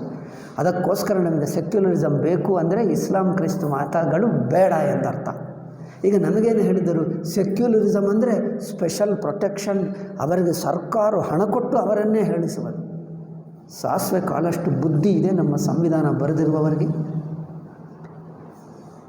ಏನಪ್ಪ, ಯಾವುದು ವಿಷ ಎಂದು ಪಕ್ಕಕ್ಕಿಡಬೇಕೆಂದೇ ಸೆಕ್ಯುಲರಿಸಮ್ ಬಂತೋ ಅದನ್ನು ರಕ್ಷಿಸುವುದಕ್ಕೆ ಹಿಂದೂ ಮತವನ್ನು ಪಕ್ಕಕ್ಕಿಡುವುದಕ್ಕೆ, ಹಿಂದೂ ಮತವನ್ನು ಶಾಲೆಯಲ್ಲಿ ಹೇಳಬಾರದು, ಅದನ್ನು ಹೇಳಬಾರದೆಂದೇ ಸೆಕ್ಯುಲರಿಸಮ್ ಬಂತು. ಗೊತ್ತಾಯ್ತಾ? ನಮ್ಮ ಜನರಿಗೆ ಯಾರಿಗೆ ಹಿಂದೂ ಮತ ಏಕೆ ಗೊತ್ತಾಗ್ತಾ ಇಲ್ಲ? ನಮ್ಮ ಸಂವಿಧಾನ ಮೂರ್ಖರು ಬರೆದಿದ್ದಕ್ಕೆ ಕಾರಣ. ನೋಡಿ, ಅದು ನೋಡಿದ್ದರೆ ನನಗೆ ಯಾವ ಸಾಸಿವೆ ಕಾಲಷ್ಟು ತಿಳುವಳಿಕೆ ಕಂಡು ಬರ್ತಾ ಇಲ್ಲ. ಅದು ನೋಡಿಬಿಟ್ಟೆ ನಾನು. ಆ ಸಂವಿಧಾನದಲ್ಲಿ ಏನು ಅರ್ಥವಿಲ್ಲ ನನಗೆ.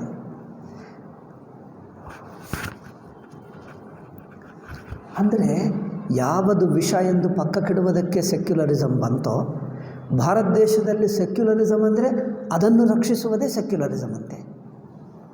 ಯಾವುದು ಸರ್ಕಾರಕ್ಕೆ ನೋಡಿ, ಇಸ್ಲಾಂ ಕ್ರಿಸ್ತು ಮತಗಳು ಎಲ್ಲಿ ಹೋದರೂ ಸಮಾಜದಲ್ಲಿ ಭಯಂಕರ ವಿಪ್ಲವ ಅಂದರೆ ಭಯಂಕರ ಅನ್ಯಾಯ, ಹಿಂಸೆ, ತೊಂದರೆಗಳು, ಹತ್ಯೆಗಳು ಎಲ್ಲ ಮಾಡಿದ್ದೆ ಯುರೋಪ್ನಲ್ಲಿ. ಅದು ಹಿಂದೂ ಮತ ಮಾಡಲೇ ಇಲ್ಲ. ಆದರೆ ಹಿಂದೂ ಮತವನ್ನೇ ಪಕ್ಕಕ್ಕಿಡ್ತಾರೆ. ಸೆಕ್ಯುಲರಿಸಮ್, ಹಿಂದೂ ಮತ ಬೇಡ, ಸೆಕ್ಯುಲರಿಸಮ್ ಈ ಪುಸ್ತಕ ಹೇಳಬಾರ್ದು, ಸೆಕ್ಯುಲರಿಸಮ್ ಗೀತಾ ಪಕ್ಕಕ್ಕಿಡಬೇಕು, ವೇದ ಪಕ್ಕಕ್ಕಿಡಬೇಕು, ಇಸ್ಲಾಂ ಮತ್ತು ಸೆಕ್ಯುಲರಿಸಮ್ ಅಂದರೆ ರಕ್ಷಿಸಬೇಕು. ಇದೇನಪ್ಪ ವಿಷವನ್ನು ಪಕ್ಕಕ್ಕಿಡುವುದಕ್ಕೆ ಸೆಕ್ಯುಲರಿಸಮ್ ಬಂತು. ಇಂಡಿಯಾದಲ್ಲಿ ಸೆಕ್ಯುಲರಿಸಮ್ ಅಂತ ಆ ವಿಷವನ್ನು ಎಲ್ಲರಿಗೆ ಹಂಚಿ ಎಲ್ಲರಿಗೂ ಕೊಟ್ಟು ಈ ಯಾವುದು ವಿಷವಲ್ಲವೋ ಅದನ್ನು ದೂರವಿಡುವುದೇ ಸೆಕ್ಯುಲರಿಸಮ್. ಈಗ ಗೊತ್ತಾಗ್ತಾ ಇದೆ. ನಾನು ಇಷ್ಟು ಹೇಳಿದರೆ ನಿಮ್ಗೆ ಅನಿಸಬಹುದು, ಭಾರತ ದೇಶ ಎಲ್ಲ ಒಪ್ಕೊಳ್ತಾ ಇದೆ. ಕಳೆದ 47ನಿಂದ ಇದು ಎಷ್ಟು ವರ್ಷ ಆಗ್ತದೆ? 70 ವರ್ಷ ಆಯಿತಾ? 70 ವರ್ಷದಲ್ಲಿ ಎಲ್ಲರೂ ಒಪ್ಕೊಂಡರು. ಇವನು ಸನ್ಯಾಸಿಗಳು, ಗುರುಗಳು, ಇಂಗ್ಲೀಷ್ ಮೀಡಿಯಂ ಸನ್ಯಾಸಿಗಳು, ಇಂಟರ್ನ್ಯಾಷನಲ್ ಸನ್ಯಾಸಿಗಳು ಒಪ್ಕೊಂಡರು. ನೀನೊಬ್ಬನು ಹೇಳಿದ್ದರೆ ನಮ್ಮ ಕಾನ್ಸ್ಟಿಟ್ಯೂಷನ್ ಬರೆದಿರುವವರು ಮೂರ್ಖರಂದರೆ ಒಪ್ಪಬೇಕಾ? ನೀನೊಬ್ಬ ಪ್ರಕಾಶಾನಂದ ಹೇಳಿದ್ದರೆ ಒಪ್ಪಬೇಕಾ ನಾವು? ಇಷ್ಟೆಲ್ಲ ಜನರು ಒಪ್ಕೊಂಡರು. ಆದ್ದರಿಂದ ನಾವು ಅದೇ ಒಪ್ಕೊಳ್ತೀವಿ. ನೀವು ಒಬ್ಬರು ಏನೇ ಹೇಳ್ಕೊ, ನಾವು ಅದೇ ಒಪ್ಕೊಳ್ತೀವಿ. ಚೆನ್ನಾಗಿದೆ. ಇದೇ ಮೂರ್ಖತನ ಹಿಂದೂಗಳನ್ನೆಲ್ಲ ಕಾಯ್ತಾ ಇದೆ ಅಂದರೆ ಕಂಟ್ರೋಲ್ ಮಾಡಿದೆ ಅಂತ ಅರ್ಥ. ಇದೇ ಮೂರ್ಖತನ. ಇಷ್ಟು ತಪ್ಪಿದ್ದರೆ ಗುರುಗಳೇ ನೀವು ಹೇಳಿದ್ದು ನಿಜವೇ, ತಪ್ಪನ್ನಿಸುತ್ತಾ ಇದೆ. ಇಷ್ಟು ತಪ್ಪಿದ್ದರೆ ಎಲ್ಲರಿಗೂ ಗೊತ್ತಾಗಲ್ಲವಾ? ಹಿಂದೂಗಳಲ್ಲಿ ಒಂದು ದೊಡ್ಡ ಮೂರ್ಖತನಕ್ಕೆ ಇದೊಂದು ಎಕ್ಸ್ಟ್ರಾ ಮೂರ್ಖತನ. ಇಷ್ಟು ಎಲ್ಲರಿಗೂ ಗೊತ್ತಾಗಲ್ಲವಾ? ಎಲ್ಲ ನೋಡಿದ್ದರೆ ಅವರು ಸುಮ್ಮನೆ ಇದ್ದಾರಲ್ಲ, ಸುಮ್ಮನೆ ಇರ್ತಾರಾ? ತಪ್ಪಿದ್ದರೆ ಸುಮ್ಮನೆ ಇರುತ್ತಾರಾ? ಅವರು ಸುಮ್ಮನೆ ಇದ್ದರು ಅಂದರೆ ಅದಲ್ಲ, ಕಾರಣ ಇನ್ನೇನೋ ಇರಬಹುದು. Self satisfaction is a great quality of Hindus. Justification, self justification, self qualification. ಏನೇ ಹೇಳು, ತನ್ನ ಮೂರ್ಖತನದಿಂದ ಒಂದು ಚೂರು they don't move 1 inch 1 centimetre from their ಮೂರ್ಖತನ. ಎಷ್ಟೇ ಹೇಳು, ಯು ಬ್ರಿಂಗ್, ಎಷ್ಟು ಪ್ರೂಫ್, ಸೂರ್ಯನನ್ನು ಇಲ್ಲಿ ತಂದು ಎದುರಾಗಿ ತೋರಿಸು, ಸೂರ್ಯನ ಬೆಳಕು ಸಾಕಾಗಲ್ಲ, ಸೂರ್ಯನೇ ತಂದು ಇಲ್ಲಿ ಇಟ್ಟು ಪಕ್ಕಕ್ಕೆ ಇಟ್ಟು ತೋರಿಸು. ಮತ್ತೆ ಹೇಳ್ತಾರೆ ಎಲ್ಲರೂ ಒಪ್ಪಲಿಲ್ಲ, ಅದರಿಂದ ನಾನು ಒಪ್ಪಲ್ಲ. ನಾನು ತುಂಬ ಹೇಳಿ ನೋಡಿದೆ. ಈ ನೆಹರು, ಗಾಂಧೀಜಿ ಇದೆಲ್ಲ ಹೇಳಿದೆ. ಗಾಂಧಿ ನೆಹರು ಇಷ್ಟು ತಪ್ಪು ಮಾಡಿದ್ದಾರೆ, ಎಲ್ಲರಿಗೂ ಗೊತ್ತಾಗಲ್ಲವಾ? ಆ ಕಾಲದಲ್ಲಿ ಅಷ್ಟು ದೊಡ್ಡರು ಒಪ್ಕೊಂಡರು, ಎಲ್ಲರೂ ಗಾಂಧೀಜಿಗೆ ಜಯ, ನೆಹರುಗೆ ಜಯ ಎಂದು ನಾನು ಹೇಳುತ್ತಿದ್ದೆ. ಶಾಲೆ ಮಕ್ಕಳಿರುವಾಗ ಗಾಂಧೀಜಿಗೆ ನೆಹರುಗೆ ಜಯ ಹೇಳುವುದು ನಮ್ಮ ಕೆಲಸ ಅದೇ ಇತ್ತು. మరి ಅಷ್ಟು ಹೇಳುತ್ತಿದ್ದಾರಲ್ಲ, ಅವರೆಲ್ಲರಿಗೂ ಗೊತ್ತಿಲ್ಲವಾ? ಹೌದಪ್ಪ, ಗೊತ್ತಿಲ್ಲ ಅಂದರೆ ಹೇಗೆ ಗೊತ್ತಿಲ್ಲ ಅಂದರೆ ಎಲ್ಲರೂ ನೋಡ್ತಾ ಇಲ್ಲವಾ? ಎಲ್ಲರೂ ನೋಡ್ತಾ ಇದ್ದಾರಲ್ಲ. ಇದಕ್ಕೆ ಪರಿಹಾರವಿಲ್ಲ. ಈ ಮೂರ್ಖತನಕ್ಕೆ ಪರಿಹಾರವೇ ಇಲ್ಲ. ಅದಕ್ಕೋಸ್ಕರನೇ ಪರಿಹಾರ ಇಷ್ಟು ಬರೋಕ್ಕಾಗಲಿಲ್ಲ, ಇನ್ನು ಮುಂದೆ ಆಗುವ ಸಾಧ್ಯತೆ ಇಲ್ಲ. ಐ ಥಿಂಕ್ ಇದು ನಡೆಯುತ್ತಾ the end will be with the end of Hinduism only. ಇದಕ್ಕೆ ಪರಿಹಾರ ಯಾವಾಗ ಆಗುತ್ತದೆ ಅಂದರೆ when Hinduism is wiped out, when hole India becomes Pakistan, that is the only ಪರಿಹಾರ. ಬಿಕಾಸ್ ಮೂರ್ಖತನಕ್ಕೆ ಪರಿಹಾರ ಏನಿರುತ್ತದೆ? ಮೂರ್ಖತನಕ್ಕೆ ಪರಿಹಾರವಿದೆ. ಮೂರ್ಖಸ್ಯ ನಾಸ್ತ್ಯೌಷಧಂ ಎಂದು ಭರ್ತೃಹರಿ ಒಂದು ಶ್ಲೋಕ ಹೇಳಿದ. ಮೂರ್ಖಸ್ಯ ನಾಸ್ತ್ಯೌಷಧಂ. ಮೂರ್ಖ ಅಂದರೆ ಅಜ್ಞಾನಿ ಅಲ್ಲ. ಮೂರ್ಖ ಅಂದರೆ ಗೊತ್ತಾ? ತಪ್ಪು ತಿಳುವಳಿಕೆ ಇದ್ದರೆ ಅಜ್ಞಾನಿ ಹೇಳ್ತೀವಿ. ಮೂರ್ಖ ಏಕೆ ಹೇಳಬೇಕು? ನೀವು ಮೂರ್ಖ ಅಂದರೆ ವ್ಯತ್ಯಾಸ ಗೊತ್ತಾ? ಅಜ್ಞಾನಿಗೆ ಮೂರ್ಖಕ್ಕೆ ವ್ಯತ್ಯಾಸ ಗೊತ್ತಾ? ನಾನು ಹೇಳಿದ್ದಿನ ಗೊತ್ತಿಲ್ಲ, ಹೇಳಿದ್ದಿನ ಹಿಂದೆ. ಮೂರ್ಖಕ್ಕೆ ಅಜ್ಞಾನಿಗೆ ವ್ಯತ್ಯಾಸ ಇದೆ.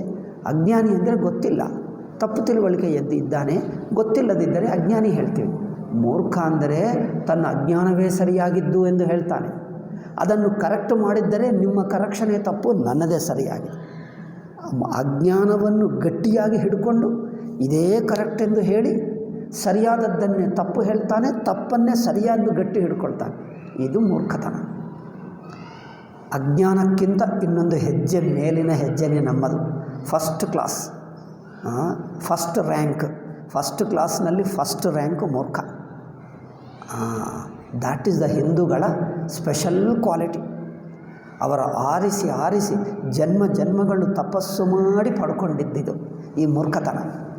ಅನೇಕ ಜನ್ಮಗಳಿಂದ ತಪಸ್ಸು ಮಾಡಿ ಪಡ್ಕೊಂಡಿರುವ ಮೂರ್ಖತನವೇ ಇದು. ಶಂಕರಾಚಾರ್ಯರ ಕಾಲದಲ್ಲಿ ಯಾವ ವಿವೇಕವಿತ್ತೋ ಆ ವಿವೇಕವು ಯಾವಾಗಲೋ ಕಲ್ಕೊಂಡರು. ಅದು ಶಂಕರಾಚಾರ್ಯರ ಜೊತೆಗೆ ಹೋಯಿತು ಎನಿಸುತ್ತದೆ. ಶಂಕರಾಚಾರ್ಯರು ಯಾರನ್ನೂ ಬಿಟ್ಟಿಲ್ಲ. ಎವ್ರಿ ಪಾಯಿಂಟ್ ಅನಲೈಸ್ ಮಾಡ್ತಾರೆ. ಇಡೀ ಸಮಾಜ, ಬುದ್ಧನಿಗೆ ಎಷ್ಟು ಕೀರ್ತಿ ಇದೆ, ಬುದ್ಧ ಅಂದರೆ ಎಷ್ಟು ಪ್ರಸಿದ್ಧ ಪ್ರಪಂಚವೆಲ್ಲ. ಶಂಕರಾಚಾರ್ಯರು ಯಾರು ಏನು ಹೇಳ್ತಾರೆ ಪಕ್ಕಕ್ಕಿಟ್ಟು ಧೈರ್ಯದಿಂದ ತನ್ನ ಅಭಿಪ್ರಾಯ ಹೇಳಿಬಿಟ್ಟ. ಬುದ್ಧನು ಹೇಳಿದ್ದೆಲ್ಲ ಸುಳ್ಳು ಎಂದು. ಆ ಧೈರ್ಯ ಯಾರಿಗಾದರೂ ಇದೆ? ಹಿಂದೂಗಳಿಗೆ ಒಬ್ಬನಿಗೆ ತೋರಿಸು. ಒಬ್ಬ ಪೀಠಾಧಿಪತಿಗೆ ಇಲ್ಲ ಧೈರ್ಯ. ಶಂಕರರಿಗಿರುವಷ್ಟು ಧೈರ್ಯ, ಆ ವಿವೇಕ ಯಾರಿಗೂ ಇಲ್ಲ. ಆ ವಿವೇಕ ಬೇಕು. ಆ ಧೈರ್ಯ ಶಂಕರಾಚಾರ್ಯ ಜೊತೆಗೆ ಹೋಯಿತು. ಭಾರತೀಯರೆಲ್ಲ ಗಾಂಧಿಗಳಾಗಿಬಿಟ್ಟರು. ಗಾಂಧಿಗಳಂದರೆ ತಪ್ಪು ಕಂಡು ಬರುತ್ತಾ ಇದ್ದರೂ ಇಲ್ಲ ಒಳ್ಳೆಯದು ಎಂದು ಮುಚ್ಚಿ ಮಾತಾಡುವುದು. ಆ ಮೂರ್ಖತನ ಬಂದುಬಿಟ್ಟಿತು.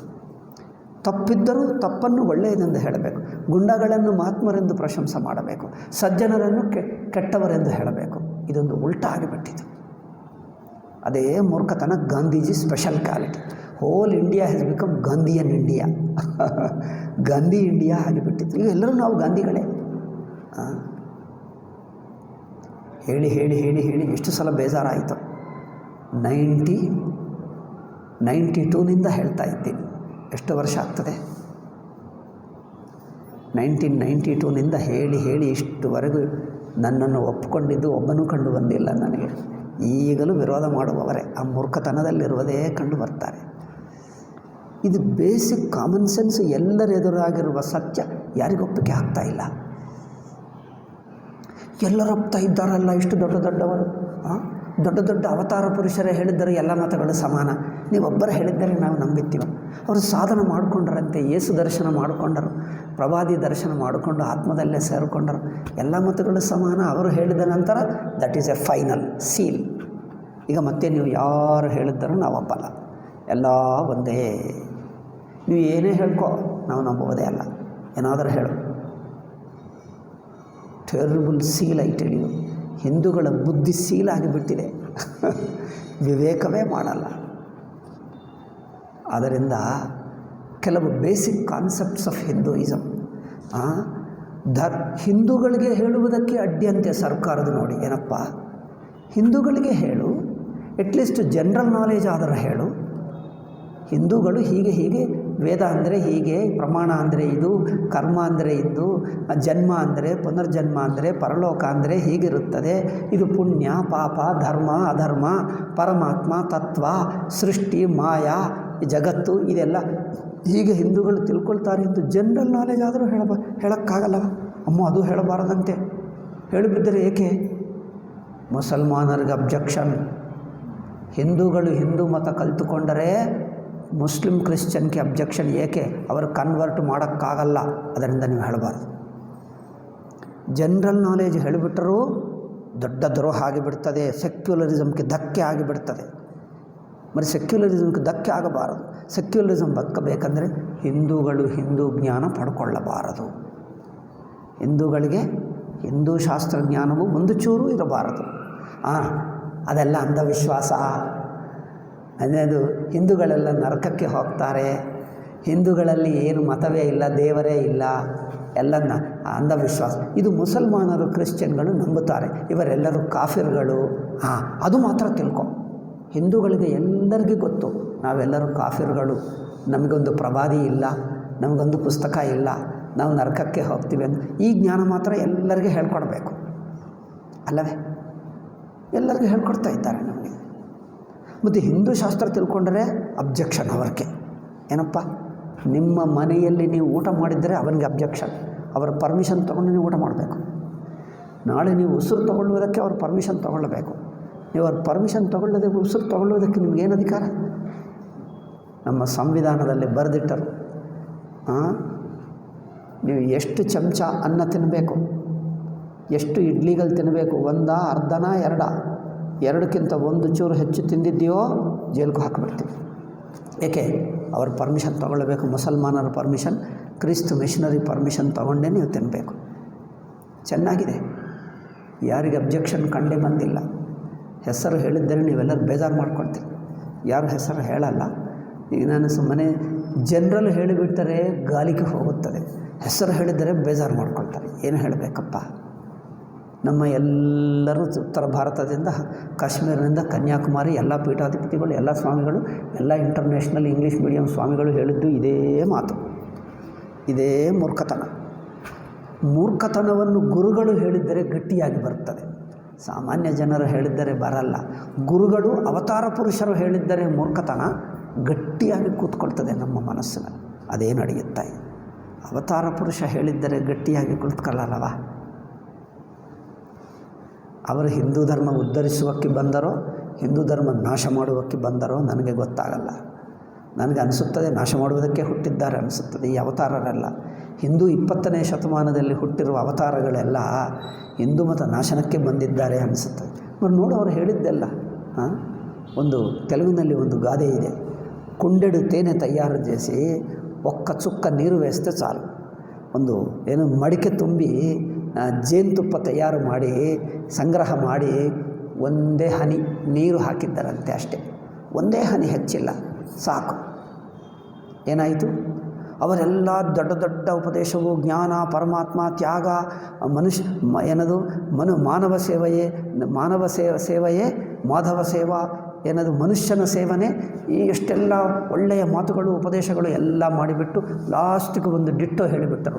ಎಲ್ಲ ಮತಗಳಲ್ಲಿ ಇದೇ ಉಪದೇಶ ಇದೆ, ಎಲ್ಲ ಅದ್ವೈತ ಬ್ರಹ್ಮ, ಸರ್ವಂ ಬ್ರಹ್ಮ, ಎಲ್ಲವೂ ಜಗತ್ತು ಬ್ರಹ್ಮವೇ, ನೀನು ಬ್ರಹ್ಮವೇ, ಎಲ್ಲವೂ ಬ್ರಹ್ಮದು ಹೇಳಿಬಿಟ್ಟು ಲಾಸ್ಟಿಗೆ ಒಂದು ಮಾತು ಡಿಟ್ಟೋ ಹೇಳಿಬಿಟ್ಟರು.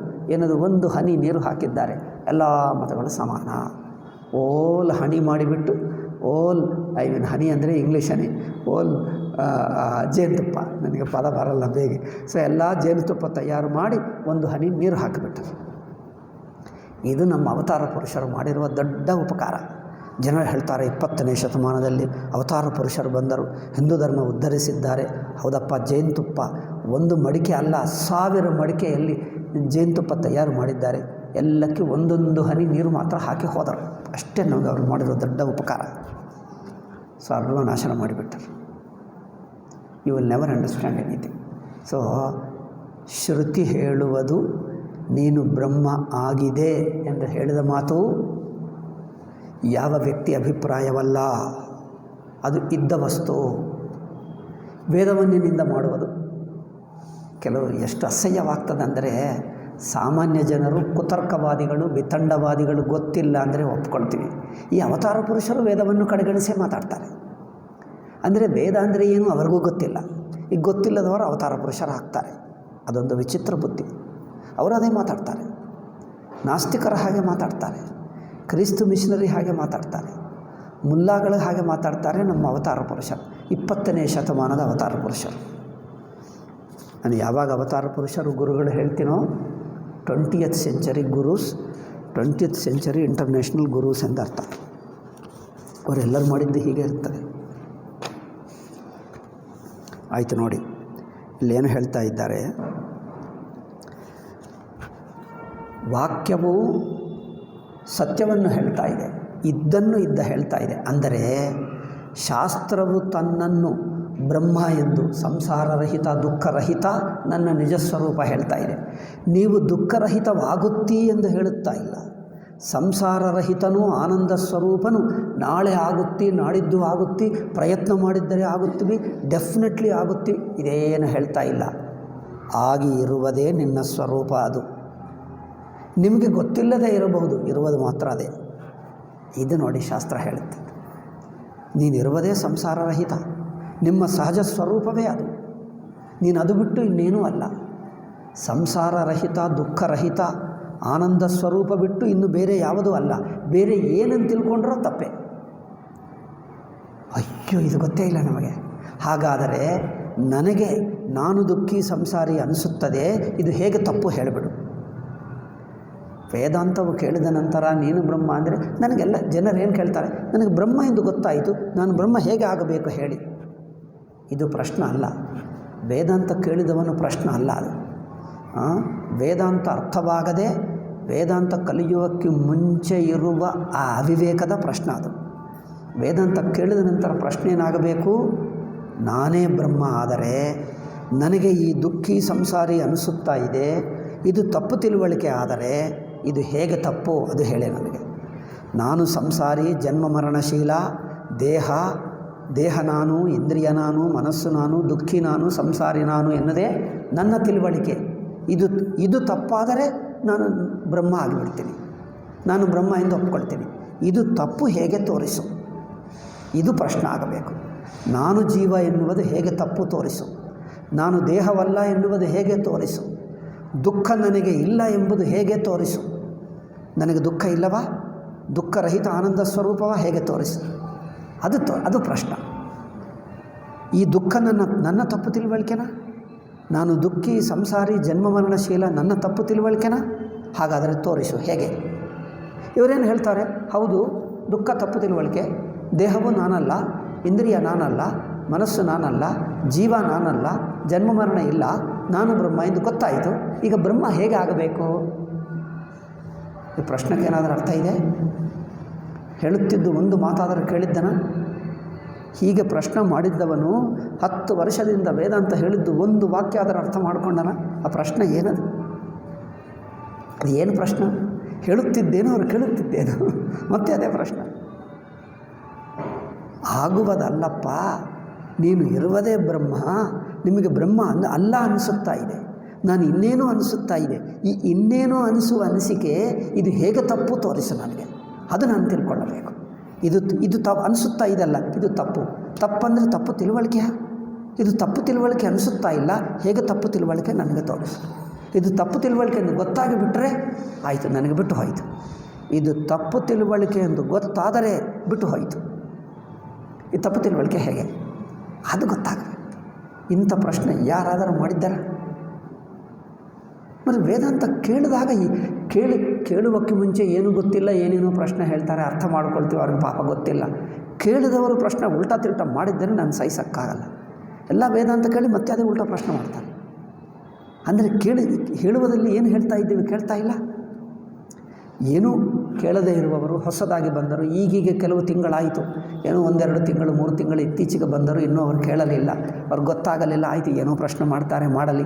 ಆ ಪ್ರಶ್ನೆಯನ್ನು ನಾವೇ ಕರೆಕ್ಷನ್ ಮಾಡಿಕೊಂಡು ಉತ್ತರ ಹೇಳ್ತೀವಿ. ಅವರಿಗೆ ಪ್ರಶ್ನೆ ಕೇಳೋಕ್ಕೆ ಆಗಲ್ಲ ಪಾಪ. ಅದರಿಂದ ಆಯಿತು, ಪ್ರಶ್ನೆ ತಪ್ಪು ಹೇಳಿದ್ದರು, ಸರಿ ಮಾಡಿಕೊಂಡು ಉತ್ತರ ಹೇಳ್ತೀವಿ. ಬಟ್ ಎಲ್ಲ ವೇದಾಂತ 10 ವರ್ಷದಿಂದ ಆ ಉಪನಿಷತ್ತಾಯಿತು, ಆ ಭಾಷ್ಯ ಆಯಿತು, ಈ ಭಾಷ್ಯ ಆಯಿತು, ಬ್ರಹ್ಮಸೂತ್ರ ಆಯಿತು, ಇನ್ನೇನು ಉಪನಿಷತ್ತು ಭಾಷ್ಯ ಆಯಿತು, ಗೀತಾ ಭಾಷ್ಯ ಆಯಿತು, ಎಲ್ಲ ಕೇಳಿದ ನಂತರ ಮತ್ತೆ ಅದೇ ಪ್ರಶ್ನೆ. ನಾನು ಬ್ರಹ್ಮ ಎಂದು ಗೊತ್ತಾಯಿತು, ಜನ್ಮ ಇಲ್ಲ ಗೊತ್ತಾಯಿತು, ದೇಹವಿಲ್ಲ ಎಂದು ಗೊತ್ತಾಯಿತು, ಎಲ್ಲ ಜ್ಞಾನವಾಯಿತಂತೆ, ಈಗ ಬ್ರಹ್ಮ ಆಗಬೇಕಂತೆ ಅಲ್ಲವೇ? ಇದಾ ಪ್ರಶ್ನೆ? ವ್ಯತ್ಯಾಸ ಗೊತ್ತಾಗ್ತಾ ಇದೆ? ನಾನು ಹೇಳಿದ್ದು ಅರ್ಥವಾಗ್ತಾ ಇದೆ ಅಥವಾ ಮತ್ತೆ ಕನ್ಫ್ಯೂಷನ್ ಇಲ್ಲ? ನೀನು ಬ್ರಹ್ಮ, ಅದಕ್ಕೋಸ್ಕರ ಶಂಕರರು ಕರ್ಮದಿಂದ ಅಲ್ಲ ಜ್ಞಾನದಿಂದ ಎಂದು ಹೇಳಿದ್ದಾರೆ. ಅಯ್ಯೋ ಅಹೋ ಅಂದರೆ ಶಂಕರಕ್ಕೆ ಕರ್ಮ ಮಾಡಬಾರದ.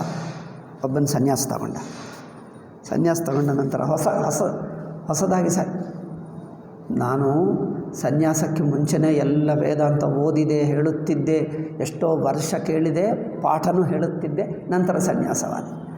ಜನರು ಸನ್ಯಾಸಿ ಆಗಿ ಕೂತಿರ್ತಾರೆ, ಏನು ವೇದಾಂತ ಗೊತ್ತಿಲ್ಲ. ನಂತರ ಅದು ಮಾಡಬಾರದಾ, ನಾನು ಇದು ಮಾಡಬಹುದಾ, ನಾನು ಇದು ಮಾಡಬಹುದಾ, ನಾನು ಇಲ್ಲಿ ತಿನ್ನಬಹುದಾ, ನಾನು ಏನೇನೋ ಪ್ರತಿಯೊಂದು ಪ್ರಶ್ನೆ ಕೇಳಲ್ಲ.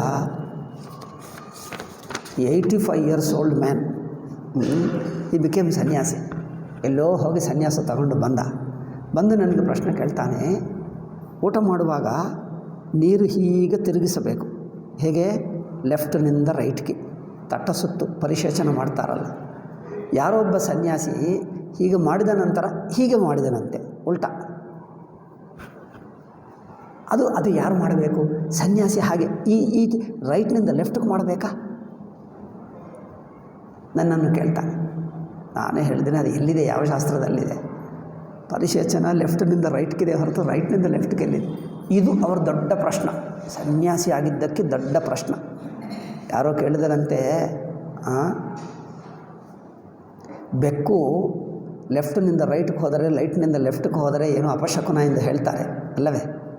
ಹಾಗೆ ನಾಯಿ ಲೆಫ್ಟ್ನಿಂದ ರೈಟ್ಗೆ ಹೋದರೆ ಅಪಶಕುನವಾ, ರೈಟ್ನಿಂದ ಲೆಫ್ಟ್ಗೆ ಹೋದರೆ ಅಪಶಕುನವಾ ಎಂದು ಯಾರೋ ಕೇಳಿದರು.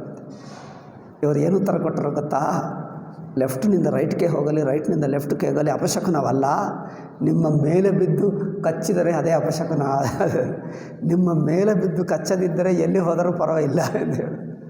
ಲೆಫ್ಟ್ನಿಂದ ರೈಟ್ಗೆ ಹೋಗಲಿ, ರೈಟ್ನಿಂದ ಲೆಫ್ಟ್ಗೆ ಹೋಗಲಿ ಪರವಾಗಿಲ್ಲ, ನಮ್ಮ ಮೇಲೆ ಬಿದ್ದು ಕಚ್ಚಬಾರದು, ಅದು ಒಂದೇ ಸಾಕು, ಮಿಕ್ಕದೇನೇ ಆಗಲಿ. ಹಾಗೆ ಯಾವ ಪ್ರಶ್ನೆ ಕೇಳಬೇಕೋ ಗೊತ್ತಿಲ್ಲ, ಅದು ಸನ್ಯಾಸಿ ಆಗಿಬಿಟ್ಟ. ಅಯ್ಯೋ ರಾಮ, ಸನ್ಯಾಸಕ್ಕೆ ಅರ್ಥವೇ ಇಲ್ಲ. ಕಾಷಾಯ ಬಟ್ಟ ಯಾವ ಮೂರ್ಖ, ಯಾವ ದುಷ್ಟನೂ ಹಾಕ್ಕೊಳ್ಳಬಹುದು. ಈ ಕಾಲದಲ್ಲಿ ಎಲ್ಲರೂ ಹಾಗೆ ಕಂಡು ಬರ್ತಾ ಇದ್ದ. ಯಾವ ಬಟ್ಟೆಗೂ ಅರ್ಥವೇ ಇಲ್ಲ.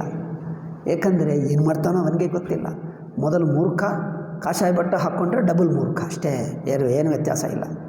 ಹಿಂದಿನ ಮೂರ್ಖಕ್ಕೆ ಇನ್ನೊಂದು ಸ್ವಲ್ಪ ಹೆಚ್ಚು ಸೇರಿಸ್ಕೊಳ್ತಾನೆ ಅಷ್ಟೇ ಹೊರತು ವಿಷಯವೇ. ಕಲಿಯುವುದು ಬಿಟ್ಟು ಮೊದಲು ಸನ್ಯಾಸಕ್ಕೆ ಉತ್ಸಾಹ, ಬಟ್ಟೆ ಹಾಕ್ಕೊಳ್ಳೋದ್ರಲ್ಲಿ ಏಕಪ್ಪ ಉತ್ಸಾಹ. ಮೊದಲು ಕೇಳು ಗುರುಮುಖದಿಂದ ಕೇಳು. ಪುಸ್ತಕ ಅಂಗಡಿಯಲ್ಲಿ ಸಿಗ್ತವೆ, ಅದಲ್ಲ. ಮೊದಲು ಗುರುಮುಖತಃ ಕೇಳು, ಮನನ ಮಾಡು. ಆ ಹೇಳಿದ್ದೆಲ್ಲ ನಿಮ್ಮ ಅನುಭವಕ್ಕೆ ಹೊಂದಿಸಿ ವಿಚಾರ ಮಾಡು. ಅದಾದರೆ ಏನಾದರೂ ಇಲ್ಲಿ ಏನು ಅರ್ಥಕ್ಕೇನು? ಇದು ಬಿಟ್ಟು ಏನೋ ಮಾಡ್ತಾರೆ ಜನರು. ಮಾಡತಕ್ಕದ್ದು ಬಿಟ್ಟು ಮಿಕ್ಕದೆಲ್ಲ ಮಾಡ್ತಾರೆ. ಪ್ರಪಂಚವೆಲ್ಲ ಹೋಗಿ ಬರ್ತಾರೆ, ಅದೊಂದು ಬಿಟ್ಟು ಮಿಕ್ಕದೆಲ್ಲ ಮಾಡ್ತಾರೆ. ಹಾಗಿದೆ ಜನರ ಬುದ್ಧಿ. ಆದ್ದರಿಂದ ತಾನೇ ಬ್ರಹ್ಮ ಎಂದು ತಿಳಿಸುತ್ತಾ ಇದೆ, ತಾನು ಅಲ್ಲ ಅನಿಸುತ್ತಾ ಇದೆ. ಅಲ್ಲ, ನಾನು ಬ್ರಹ್ಮ ಎಂದು ಗೊತ್ತಾಯಿತು, ಏನು ಮಾಡಬೇಕು ಎಂದು ಹೇಳ್ತಾರೆ. ಗೊತ್ತಾಗಲಿಲ್ಲ ಎಂದೇ ನಾವು ಹೇಳ್ತಾ ಇದ್ದೀವಿ. ನೀವು ಹೇಳಿದ್ದೀರಲ್ಲ ನಾನು ಬ್ರಹ್ಮ ಎಂದು, ನನಗೆ ಗೊತ್ತಾಯಿತು. 10 ಸಲ ಹೇಳಿದ್ದೀರಿ. ನಾನು 1 ವರ್ಷದಿಂದ 10 ವರ್ಷದಿಂದ ಕೇಳ್ತಾ ಇದ್ದೀನಿ, ನಾನು ಬ್ರಹ್ಮ, ನಾನು ಜೀವನಲ್ಲ, ಸಂಸಾರಿಯಲ್ಲ, ದೇಹವಿಲ್ಲ, ನನಗೆ ಗೊತ್ತಾಯಿತು. ನನಗೆ ದೇಹವಿಲ್ಲ, ನಾನು ಇಂದ್ರಿಯಗಳಿಲ್ಲ, ಮನಸ್ಸುಗಳಿಲ್ಲ, ಬಾಯಿ ಇಲ್ಲ, ನನಗೆ ಎಲ್ಲ ಜ್ಞಾನವೂ ಇಲ್ಲ, ನಾನು ಮೂರ್ಖ ಎಂದು ನನಗೆ ಗೊತ್ತಾಯಿತು. ಈಗ ಇನ್ನೇನು ಉಳಿದಿದೆ? ನೋಡಿ ಬುದ್ಧಿ ನೋಡು ಮಾತಾಡಿದರೆ ಪ್ರಶ್ನೆ. ಇದು ಅಲ್ಲಪ್ಪ, ನಾನು ದೇಹ ಇಂದ್ರಿಯ ಮನಸ್ಸಂದೇ ನನ್ನ ಅನುಭವ, ನನಗೆ ಹಾಗೆ ಅನಿಸುತ್ತಾ ಇದೆ. ಈ ಅನುಭವವು ತಪ್ಪು ತಿಳುವಳಿಕೆನಾ? ತೋರಿಸೋದು ಹೇಗೆ? ಈ ಅನುಭವ ತಪ್ಪು ತಿಳುವಳಿಕೆ ಎಂದು ಗೊತ್ತಾದರೆ ಅದೃಷ್ಟ ನನಗೆ. ತಕ್ಷಣವೇ ಈ ಅನುಭವ ಬಿಟ್ಟೇ ಬಿಡ್ತದೆ. ನಾನು ದೇಹ, ನಾನು ದುಃಖಿ ಎಂಬ ಅನುಭವ ಬಿಟ್ಟು ಹೋಗ್ತದೆ. ಏಕೆ? ಅದು ತಪ್ಪು ಎಂದು ಗೊತ್ತಾದರೆ ಅದು ನಾನಲ್ಲ. ಅದು ತಪ್ಪು ಎಂದು ಗೊತ್ತಾದ ತಕ್ಷಣವೇ ನಾನಲ್ಲ, ದುಃಖಿ ನಾನಲ್ಲ. ಹಬ್ಬ ಆನಂದ ಸ್ವರೂಪನೇ ಆಗಿಬಿಡ್ತೀನಿ. ದುಃಖಿ ನಾನಲ್ಲ ಎಂದು ಗೊತ್ತಾಗಬೇಕು, ನನಗೆ ಅದು ತೋರಿಸು, ಅದು ತಿಳ್ಕೊಳ್ಳಬೇಕು. ನಾನು ಎಲ್ಲಿದ್ದೇನೆ, ಯಾವಾಗಿದ್ದೇನೆ, ಯಾವ ಹಂತದಲ್ಲಿದ್ದೇನೆ, ಇರುವ ವಾಸ್ತವಿಕತೆಯನ್ನು ನಾನು ನೋಡಬೇಕು. ನನ್ನ ಅನುಭವದಲ್ಲಿ ನಾನೇ ನೋಡಬೇಕು. ಅದು ತೋರಿಸು, ನನ್ನ ಅನುಭವವನ್ನೇ ತೋರಿಸು. ಅದರಿಂದ ಯಾವ ಪುಸ್ತಕದಲ್ಲಿದೆ, ಎಲ್ಲಿದೆ, ಎಷ್ಟು ವಾಕ್ಯಗಳಿವೆ, ಯಾವ ಶ್ಲೋಕದಲ್ಲಿದೆ ಅಲ್ಲ, ನನ್ನ ಅನುಭವದಲ್ಲೇ ನಾನು ದೇಹವಲ್ಲ, ನಾನು ದುಃಖಿ ಅಲ್ಲ, ಮನಸ್ಸು ಇಲ್ಲ, ಇಂದ್ರಿಯಗಳಲ್ಲ, ಜನ್ಮ ಮರಣ ಇಲ್ಲ, ಇಲ್ಲದ ಆ ಅನುಭವ ಅದೇನೋ ತೋರಿಸು. ಅದು ಬೇಕು. ಅದು ತೋರಿಸುವುದಕ್ಕೆ ವೇದಾಂತ. ಅದು ತೋರಿಸಿದ್ದಾಗ ಅಲ್ಲಿ ನೋಡಬೇಕು. ಅದು ತೋರಿಸಿದ್ದಾಗ ಕಂಡು ಬರ್ತಾ ಇದೆ ಇದು ತಪ್ಪು, ಅದೇ ವಾಸ್ತವಿಕತೆ ಏನು ಗೊತ್ತಾಯ್ತಾ? ಯಾರ್ಲಕ್ಕಿ ಗೊತ್ತಾಗಲಿಲ್ಲ ಮತ್ತೆ ಕೇಳ. ಅದಕ್ಕೋಸ್ಕರ ಹೇಳ್ತಾರೆ ತಸ್ಮಿನ್ ಬಹುವಂಶತ್ವಂ, ಅದರಲ್ಲಿ ತಿಳಿಯುವುದಕ್ಕೆ ನಾನು ಆ ಬ್ರಹ್ಮ ಅಲ್ಲ ಎಂದು ತಿಳಿಯುವುದಲ್ಲದೆ ನಾನು ಇನ್ನೇನೋ ಅಂದ್ಕೊಂಡು ಬಿಟ್ಟಿದ್ದೇನೆ. ಆ ಇನ್ನೇನೋ ಎಂದು ಅಂದ್ಕೊಂಡಿದ್ದು ದೇಹ, ಇಂದ್ರಿಯ, ಮನಸ್ಸು, ಬುದ್ಧಿ ಏನೋ ಅಂದ್ಕೊಂಡು ಬಿಟ್ಟ. ಅಂದರೆ ಆ ಅಂದ್ಕೊಳ್ಳುವುದೇ ತಪ್ಪಾಗಿ ತಿಳ್ಕೊಳ್ಳುವುದನ್ನೇ ಅಧ್ಯಾರೋಪ ಹೇಳಿದ್ದೀವಿ. ಆ ಅಧ್ಯಾರೋಪ ಮಾಡಿರುವ ಅಂಶಗಳು ಅನೇಕವಿವೆ, ತಪ್ಪಾಗಿ ತಿಳ್ಕೊಂಡಿರುವ ರೂಪಗಳು ಹೆಚ್ಚಿವೆ. ನಾನು ಯಾರಾಗಿದ್ದೀನೋ ನಿಜವಾಗಿದ್ದೀಯೇ ಸತ್ಯ ಒಂದಿದೆ, ನಾನು ಅಲ್ಲದಿದ್ದರೂ ಅದಾಗಿ ತಿಳ್ಕೊಂಡೆ. ನಾನು ಅಂಥವನು, ನಾನು ಹಾಗಿದ್ದೇನೆ, ಹೀಗಿದ್ದೇನೆ, ನಾನದು ನಾನಿದು, ಹಾಗಿದ್ದೇನೆ, ಹೀಗಿದ್ದೇನೆ ಎಂದು ಏನೇನು ತಿಳ್ಕೊಂಡಿದ್ದೀನೋ ಆ ತಿಳ್ಕೊಂಡಿರುವ ಬಗೆಗಳು 10 ತಿಳ್ಕೊಂಡಿರುವ ಬಗೆಗಳು ತಪ್ಪು ರೂಪ, ನನ್ನ ಕುರಿತು ತಿಳ್ಕೊಂಡಿರುವ ತಪ್ಪು ರೂಪಗಳು ಹೆಚ್ಚಿವೆ. ಆ ಒಂದೊಂದು ರೂಪ ಹೇಗೆ ತಪ್ಪು ಎಂದು ಎತ್ತಿ ತೋರಿಸಬೇಕು. ತೋರಿಸಿದ್ದಾಗ ಅದು ನನ್ನ ಅನುಭವದಲ್ಲಿ ಗೊತ್ತಾಗಬೇಕು. ನೀವು ಹೇಳಿದ್ದಾರೆ ಎಂದು ನಾನು ಒಪ್ಪುವುದಲ್ಲ, ನನಗನ್ನಿಸಬೇಕು ಇದು ನಿಜ, ಇದು ನಾನಲ್ಲದ್ದು ನಾನೇಕೆ ಅಂದ್ಕೊಂಡು ಬಿಟ್ಟೆ, ಇದು ನಾನಲ್ಲವಲ್ಲ, ಅದು ಬಿಟ್ಟೆ ನಾನಿದ್ದೇನೆ, ದೇಹ ಬಿಟ್ಟೆ ತಾನಿದ್ದಾನೆ. ಸುಷುಪ್ತಿಯಲ್ಲಿ ಹೇಗಿದ್ದಾನೆ? ತಾನಿದ್ದಾನೆ, ಇದ್ದಾನ? ಆಯಿತು, ನೀವು ಹೇಳಿದ್ರೆಲ್ಲ ಒಪ್ಕೊಳ್ತೀನಿ. ಹೇಳಿದ್ದು ಒಪ್ಕೊಂಡಿದ್ದಲ್ಲ. ನಿಮ್ಮ ಸುಷುಪ್ತಿಯಲ್ಲಿ ನಾನಿದ್ದಾನೆ ಅನಿಸುತ್ತಾ ಇದೆಯಾ? ಹೌದು, ಇದ್ದಾನೆ. ಆವಾಗ ದೇಹವಿದೆಯಾ?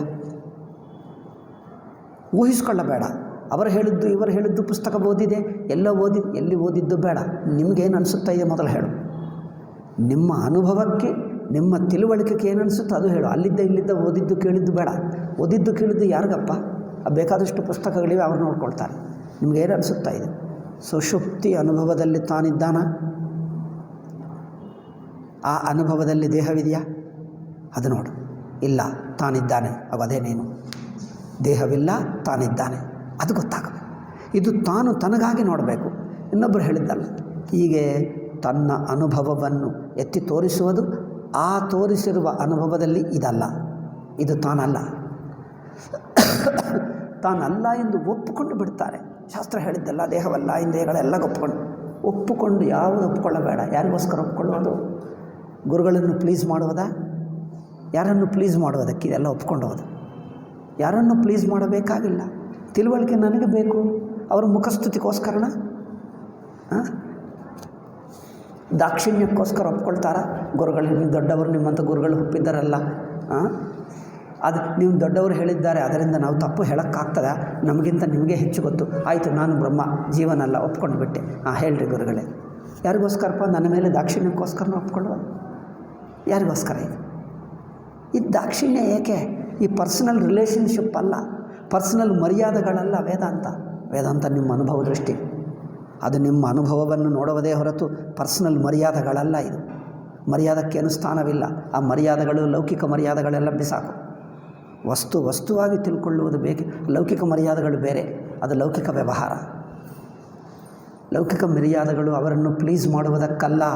ನನಗೆ ಏನು ಅನಿಸುತ್ತಾ ಇದೆ, ನಮ್ಮ ಅನುಭವದಲ್ಲಿ ನಾನು ಇನ್ನೂ ದೇಹ ಅನಿಸುತ್ತಾ ಇದೆ, ದುಃಖಿ ಅನಿಸುತ್ತಾ ಇದೆ, ಅಥವಾ ಅರಿವಾಗಿದ್ದೇನೆ, ನಾನು ಯಾರಾಗಿದ್ದೀನಿ, ನಾನು ಯಾರಾಗಿದ್ದೇನೆ, ನನ್ನ ಅನುಭವ ನನಗೆ ಏನು ಹೇಳ್ತದೆ, ತನಗೆ ತಾನಾಗಿ ನೋಡಬೇಕು, ಅದು ನೋಡುವುದು ಬೇಕು ಅಷ್ಟೇ ಹೊರತು. ಅದರಿಂದ ತಸ್ಮಿನ್ ಬಹ್ವಂಶತ್ವಂ ದೇಹೇಂದ್ರಿಯ ಮನೋಬುದ್ಧಿ ವಿಷಯ ವೇದನಾದಿ ಲಕ್ಷಣ. ದೇಹ, ಇಂದ್ರಿಯ, ಮನಸ್ಸು, ಬುದ್ಧಿ, ಸಂವೇದನೆಗಳು ಇವೆಲ್ಲ ಅಧ್ಯಾರೋಪ ಮಾಡಿಕೊಂಡು ಬಿಟ್ಟ.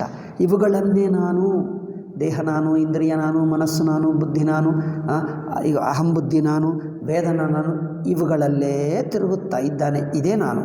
ಇದು ದಾಟಿ ಇಲ್ಲವೇ ಇಲ್ಲ, ಇದು ದಾಟುವುದೇ ಇಲ್ಲ. ದಾಟಿ ಇಲ್ಲ ಅಂದರೆ ದಾಟುವುದೇ ಇಲ್ಲ. ದೇಹೇಂದ್ರಿಯಾದಿಗಳು ದಾಟಿ ಇಲ್ಲ ಎಂದು ಹೇಳುವಕ್ಕಿಂತ ದಾಟುವುದೇ ಇಲ್ಲ, ಅಲ್ಲೇ ಇರ್ತೀನಲ್ಲ, ದಾಟುವುದೇ ಇಲ್ಲ. ಆ ದಾಟಿಸುವುದು ಹೇಗೆ ಅದು ಹೇಳಿ. ತತ್ರ ಏಕೇನ ಅವಧಾನೇನ, ಈಗ ವೇದಾಂತ ಶ್ರವಣದಿಂದ ಮನನದಿಂದ ಒಂದೊಂದು ವಾಕ್ಯ ಎತ್ತಿ ತೋರಿಸಿದಾಗ ಆ ಒಂದು ದೇಹವು ತಾನಲ್ಲ ಎಂದು ಗೊತ್ತಾಗ್ತದೆ. ಅಂದರೆ ಪ್ರತಿ ಸಲ ತೋರಿಸಿದಾಗ ಪ್ರಾಣ ನಾನಲ್ಲ, ಮನಸ್ಸು ನಾನಲ್ಲ, ಒಂದೊಂದು ಸಲ ತೋರಿಸಿದಾಗ ಒಂದೊಂದು ತಾನಲ್ಲದ್ದು ಅಲ್ಲ ಎಂದು ಗೊತ್ತಾಗಿಬಿಡ್ತದೆ. ಅದು ಗೊತ್ತಾಗಬೇಕು. ಇದು ಯಾವಾಗ ತತ್ರ ಏಕೇನ ಅವಧಾನೇನ ಏಕಮಂಶಂ ಅಪೋಹತಿ. ಮತ್ತೆ ಮತ್ತೆ ಶ್ರವಣ ಪೂರ್ತಿ ಅಟೆಂಟಿವ್ನೆಸ್ನಿಂದ ಆಗಬೇಕು. ಯಾವ ಅನುಭವವನ್ನು ಯಾವ ಹಂತದಲ್ಲಿ ತೋರಿಸ್ತಾರೋ ನಮ್ಮ ಅಟೆನ್ಷನ್ ಅಲ್ಲೇ ಇರಬೇಕು. ಅಲ್ಲಿ ಅಟೆನ್ಷನ್ ಇಟ್ಟಾಗ ಶಾಸ್ತ್ರ ಹೇಳಿದ್ದು ನಾನು ನೋಡುತ್ತಿದ್ದದು ಒಂದೇ ಕಡೆ ಆಗಿದ್ದರೆ ತಕ್ಷಣವೇ ಗೊತ್ತಾಗ್ತದೆ. 1 ಸೆಕೆಂಡು ಲೇಟ್ ಆಗಲ್ಲ, ತಕ್ಷಣವೇ ಗೊತ್ತಾಗ್ತದೆ. ಓಹ್, ಅಲ್ಲಿ ದೇಹವೇ ಇಲ್ಲ. ದೇಹ ಅಂದರೆ ನಾನು ಹೀಗಿದ್ದೇನೆ ಹಾಗಿದ್ದೇನೆ ಎಂದು ದೇಹದ ಇಮೇಜೇ ಇಲ್ಲ ನನಗೆ, ಬಾಡಿ ಇಮೇಜ್, ಸೆಲ್ಫ್ ಇಮೇಜೇ ಇಲ್ಲ. ಅದಕ್ಕೋಸ್ಕರ ಸನ್ಯಾಸಿಗಳಿಗೆ, ಬ್ರಹ್ಮಚಾರಿಗೆ ಕನ್ನಡಿ ನೋಡಬಾರದು ಹೇಳ್ತಾರೆ, ಗೊತ್ತಾ? ಅದು ಎಲ್ಲರಿಗೆ ನಿಯಮ ಅಲ್ಲ. ಇದು ಏನು ಲೌಕಿಕ ನಿಯಮ ಅಂದ್ಕೊಳ್ತಾರೆ, ಇದೇನು ಕರ್ಮಕಾಂಡ ನಿಯಮ, ರೂಲ್ಸು, ಡಿಸಿಪ್ಲಿನ್ ಅಂದ್ಕೊಳ್ತಾರೆ. ಹೌದು, ಡಿಸಿಪ್ಲಿನ್ಗಿಂತ ಮುಖ್ಯ ನೀವು ಕನ್ನಡಿ ಮತ್ತೆ ಮತ್ತೆ ನೋಡ್ತಾ ಇರಿ. ಏನಾಗ್ತದೆ, ನಿಮ್ಮ ದೇಹದ ಇಮೇಜೇ ಗಟ್ಟಿ ಆಗ್ತದೆ. ಕೆಲವು ದಿವಸ ಕನ್ನಡಿ ಬಿಡು, ನೋಡಲೇಬೇಡ. ಅಷ್ಟು ಬೇಕಾದರೆ ತಿಲಕ ಏನಾದರೂ ಬೇಕಾದರೆ ತಿಲಕಕ್ಕೆ ಎಷ್ಟು ಬೇಕೋ ಇಷ್ಟೇ ಒಂದು ಕನ್ನಡಿ ಇಟ್ಕೋ, ಸಿಗ್ತದೆ ಇಷ್ಟೇ ಕನ್ನಡಿ. ಆ ತಿಲಕ ಮಾತ್ರ ನೋಡು, ಹೋಲ್ ಮುಖ ನೋಡಲೇಬೇಡ. ಮರೆತು ಹೋಗು ನಿಮಗೆ ಮುಖ ಇದೆ ಅನ್ನುವುದು. ಒಂದು ಕೆಲವು ತಿಂಗಳ ನಂತರ ನಿಮ್ಮ ಮುಖ ಏನಿದೆ ಎಂದು ನೆನಪಿಸಿಕೊಳ್ಳುವುದಕ್ಕೆ ಪ್ರಯತ್ನ ಮಾಡಿದರೆ ಬ್ಲ್ಯಾಂಕ್ ಆಗಬೇಕು. ನಿಮ್ಮ ಮುಖನೇ ಬರಬಾರದು, ಬ್ಲ್ಯಾಂಕ್, ಖಾಲಿ ಆಗಬೇಕು. ಏಕೆಂದರೆ ನಮ್ಮ ಇಮೇಜ್ ನಾನು ಯಾರು ಅಂದರೆ ನೀವು ಕನ್ನಡಿಯಲ್ಲಿ ನೋಡಿಕೊಂಡು ಆ ಮುಖನೇ ಇರುತ್ತಾ ಇದೆ. That is image. ಅದೊಂದು ವೃತ್ತಿ. ಆ ವೃತ್ತಿಯನ್ನೇ ತುಂಬಿಕೊಂಡರೆ ನಾನು ಬ್ರಹ್ಮ ಅಂದರೆ ಎಲ್ಲಿ ಬರುತ್ತದೆ? ಬ್ರಹ್ಮಚಾರಿಗಳು ಕನ್ನಡಿ ನೋಡಬಾರದು. ಸನ್ಯಾಸಿಗೆ ಕನ್ನಡಿ ಪೂರ್ತಿ ನಿಷಿದ್ಧ. ಅದು ಕೆಲವರು ಇನ್ನೂ ಕಟ್ಟುನಿಟ್ಟಾಗಿ ಆಚರಿಸ್ತಾರೆ. ಒಬ್ಬ ಸ್ವಾಮೀಜಿ ಇದ್ದಾರೆ, ಅಲ್ಲಿ ನೋಡಿ ಕನ್ನಡಿ ಇದೆ, ಆ ಬೀರುಗೆ ಅಲ್ಲಿ ಕನ್ನಡಿ ಇದೆ ಅಂತ ಗೊತ್ತಾದರೆ ಆ ಸೈಡ್ಗೆ ಹೋಗಲ್ಲ, ಅವ್ರು ಅಲ್ಲಿಂದ ಹೋಗುವುದೇ ಇಲ್ಲ. ಅವರು ಇಲ್ಲಿಂದಲೂ ಬೇರೆ ಕಡೆಯಿಂದ ಹೋಗ್ತಾರೆ. ಯಾರಾದರೂ ಕನ್ನಡಿದರೆ ಆ ರೂಮ್ಗೆ ಬರಲ್ಲ, ನಿಮ್ಮ ಮನೆಗೆ ಬರಲ್ಲ ಅವರು. ಹಾಗಿರುತ್ತಾರೆ. ಅಂದರೆ ಅದು ಸ್ವಲ್ಪ ಅತಿ ಆಯಿತು, ಬಟ್ ಅದು ಬಿಡಿ. ಬಟ್ ಬೇಕೆಂದು ಮುಖ ನೋಡುವುದು ಏಕೆ? ನಾನು ಹೇಗಿದ್ದೇನೆ, ನಾನಂದರೆ ಯಾರು? ದೇಹವೇ. ಈ ದೇಹದ ಇಮೇಜ್ ಅಂದರೆ ಒಂದು ಪಿಕ್ಚರು, ಆ ಬೊಂಬೆ ನಿಮ್ಮ ಮನಸ್ಸಿನಲ್ಲಿ ಕೂತು ಬಿಡ್ತದೆ. ನಾನು ಅಂದರೆ ಅದೇ ಬರ್ತದೆ, ನಿಮಗೆ ಬರಬಾರದು. ನಾನು ಇನ್ನೊಬ್ಬರಿಗೆ ಹೇಗೆ ಕಂಡು ಬರ್ತಾ ಇದ್ದೀನಿ, ಇನ್ನೊಬ್ಬರಿಗೆ ನೀನು ಕಂಡು ಬರುವುದೇ ಇಲ್ಲ. ಯಾರಿಗೂ ಕಂಡು ಬರಲ್ಲ, ನಿನಗೂ ಕಂಡು ಬರಲ್ಲ, ಇನ್ನೊಬ್ಬರಿಗೆ ಕಂಡು ಬರಲ್ಲ. ನೀವು ಇಂದ್ರಿಯ ವೇದ್ಯನಲ್ಲ, ಮನೋವೇದ್ಯನಲ್ಲ, ಅದು ತಾನು. ನಾನು ಇನ್ನೊಬ್ಬರಿಗೆ ಹೇಗೆ ಕಂಡು ಬರ್ತಾ ಇದ್ದೀನಿ? ಏಕಪ್ಪ, ಹೇಗೆ ಕಂಡು ಬರ್ತಾ ಇದ್ದೀನೋ ಅವರು ನೋಡ್ಕೊಳ್ತಾರೆ, ಅವರ ಕಣ್ಣು ಅವರು ನೋಡ್ಕೊಳ್ತಾರೆ. ನಾನೇಕೆ ಚಿಂತೆ ಮಾಡುವುದು? ಕಣ್ಣುಗಳು ಅವರದು, ನೋಡುವುದವರು, ನಾನೇಕೆ? ಆದ್ದರಿಂದ ತಾನು ಹೇಗಿದ್ದಾನೆ, ತನ್ನ ಅನುಭವಕ್ಕೆ ಏನು ಅನಿಸುತ್ತದೆ ಅದೇ ನೋಡು. ಆದ್ದರಿಂದ ಆ ನಿಯಮ ಒಳ್ಳೆಯದು. ಸನ್ಯಾಸಿಕೆ, ಬ್ರಹ್ಮಚಾರಿಕೆ ನಿಯಮ ಇದೆ. ಮಿಕ್ಕ ಜನರು ಆದಷ್ಟು ಮಟ್ಟಿಗೆ ಆಚರಿಸಬೇಕು. ಯಾವುದು ತಪ್ಪಲ್ಲವೋ ಅಷ್ಟು ಮಾತ್ರ ನೋಡು. ಎಲ್ಲಿ ಅನಾವಶ್ಯಕವೋ ನೋಡಲೇಬೇಡ. ಎಲ್ಲಿ ಅತ್ಯವಶ್ಯಕ ತಪ್ಪಲ್ಲ ಅಂದರೆ ಅಷ್ಟು ಮಾತ್ರ ನೋಡು. ಆ ಕೆಲಸಕ್ಕೋಸ್ಕರ ನೋಡು, ಮಿಕ್ಕದು ಬಿಟ್ಟುಬಿಡು ಅಷ್ಟೇ. ಕೆಲಸಕ್ಕೋಸ್ಕರನೇ ಅಷ್ಟೇ ಹೊರತು ಮುಖಕ್ಕೋಸ್ಕರ ಎಂದು ಮತ್ತೆ ಮತ್ತೆ ನೋಡಬೇಡ. ಬಿಕಾಸ್ ನಿಮ್ಮ ಇಮೇಜ್ ಇದ್ದು ಬಿಡ್ತದೆ, ನಾನು ಹೀಗೆ. ಅದರಿಂದ ನಾನು ಯಾರು ಅಂದರೆ ಆ ಪಿಕ್ಚರೇ ಬಂದುಬಿಡ್ತದೆ. ಏನು ಮಾಡಿದ್ದರೂ ಬಿಡಲ್ಲ.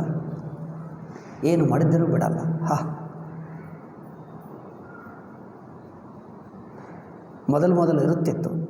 ನಂತರ ಕೆಲವು ದಿವಸ ನಂತರ ಹೇಗಿದ್ದೀನೋ ತನಗೆ ಗೊತ್ತಾಗಲ್ಲ. ಅದು ಮತ್ತೆ ಹೋಯಿತು. ಹೇಗಿರ್ತದೋ ಗೊತ್ತೇ ಇಲ್ಲ.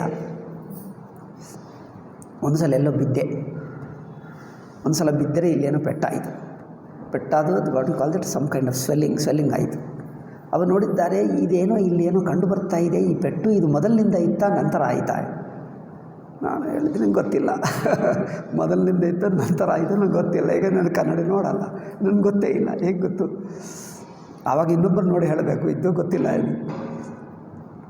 ಅಂದರೆ ತನ್ನ ಇಮೇಜು ತಾನು ಹೀಗೆ ಅದು ಮತ್ತೆ ಮತ್ತೆ ಮತ್ತೆ ನೋಡಿಕೊಳ್ಳೋದೇಕೆ? ಆ ಇಮೇಜೇ ಇದ್ದು ಬಿಡ್ತದೆ.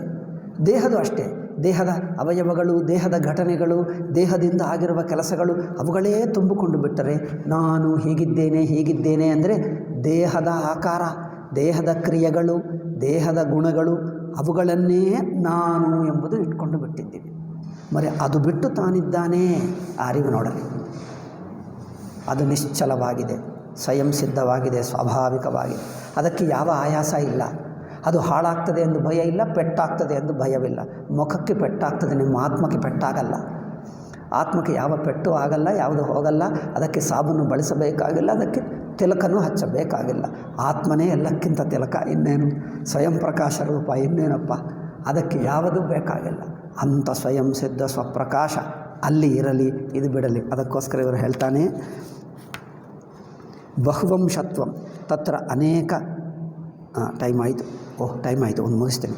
ತತ್ರ ಏಕೇನ ಅವಧಾನೇನ ಏಕಮಂಶಮಪೋಹತಿ ಅಪರೇಣ ಅಪರಂ. ಪ್ರತಿ ಸಲ ಹೇಳಿದ್ದಾಗ ಹೇಳುವುದು ಹೇಗಿರಬೇಕೆಂದರೆ ಥಿಯರಿಟಿಕಲ್ ಹೇಳಬಾರದು. ತನ್ನ ಆತ್ಮಸ್ವರೂಪವನ್ನೇ ನಮ್ಮ ದೃಷ್ಟಿಯಲ್ಲಿ ಬೀಳುವ ಹಾಗೆ ಮತ್ತೆ ಮತ್ತೆ ತೋರಿಸ್ತಾನೆ. ಅನಾತ್ಮವನ್ನು ಅಪವಾದ ಮಾಡುವುದು, ಆತ್ಮವನ್ನೇ ಎತ್ತಿ ತೋರಿಸುವುದು. ಅಂದರೆ ಅನಾತ್ಮವನ್ನು ಅಪವಾದ ಮಾಡುವುದೇ ತೋರಿಸುವುದು. ಆತ್ಮ ತೋರಿಸಬೇಕಾಗಿಲ್ಲ, ಅನುಭವದಲ್ಲಿ ತಾನೇ ಇದೆ. ಅನಾತ್ಮವನ್ನು ಅಪವಾದ ಮಾಡಿದರೆ ಸ್ವಯಂ ಪ್ರಕಾಶವಾಗೇ ಬಿಡ್ತದೆ. ಆ ಅನಾತ್ಮವನ್ನು ಅಪವಾದ ಮಾಡ್ತಾ ಇದ್ದಾರಲ್ಲ, ಒಂದೊಂದು ಅಧ್ಯಾರೋಪಿಸಿದ್ದು ಅನೇಕ ಅಂಶಗಳು. ಒಂದೊಂದು ಅಂಶ ನಿಧಾನವಾಗಿ ಆಗುತ್ತದೆ. ಆತ್ಮಕ್ಕೂ ಅನೇಕ ಅಂಶಗಳಿಲ್ಲ, ಅಧ್ಯಾರೋಪಿತ ವಿಷಯಗಳಿಗೆ ಅನೇಕ ಅಂಶ ಇದೆ. ಅದಕ್ಕೋಸ್ಕರ ನಿಧಾನವಾಗಿ ಆಗುತ್ತದೆ, ಒಂದೊಂದು ಹೋಗುತ್ತದೆ. ನಾವು ಈ ಅಧ್ಯಾರೋಪಿತ ಅಂಶಗಳನ್ನೇ ಗಟ್ಟಿಗೊಳಿಸ್ತಾ ಇದ್ದರೆ ಬೇಗ ಹೋಗುತ್ತಾನೇ ಇಲ್ಲ, ಮತ್ತೆ ಮತ್ತೆ ಗಟ್ಟಿ ಆಗ್ತದೆ.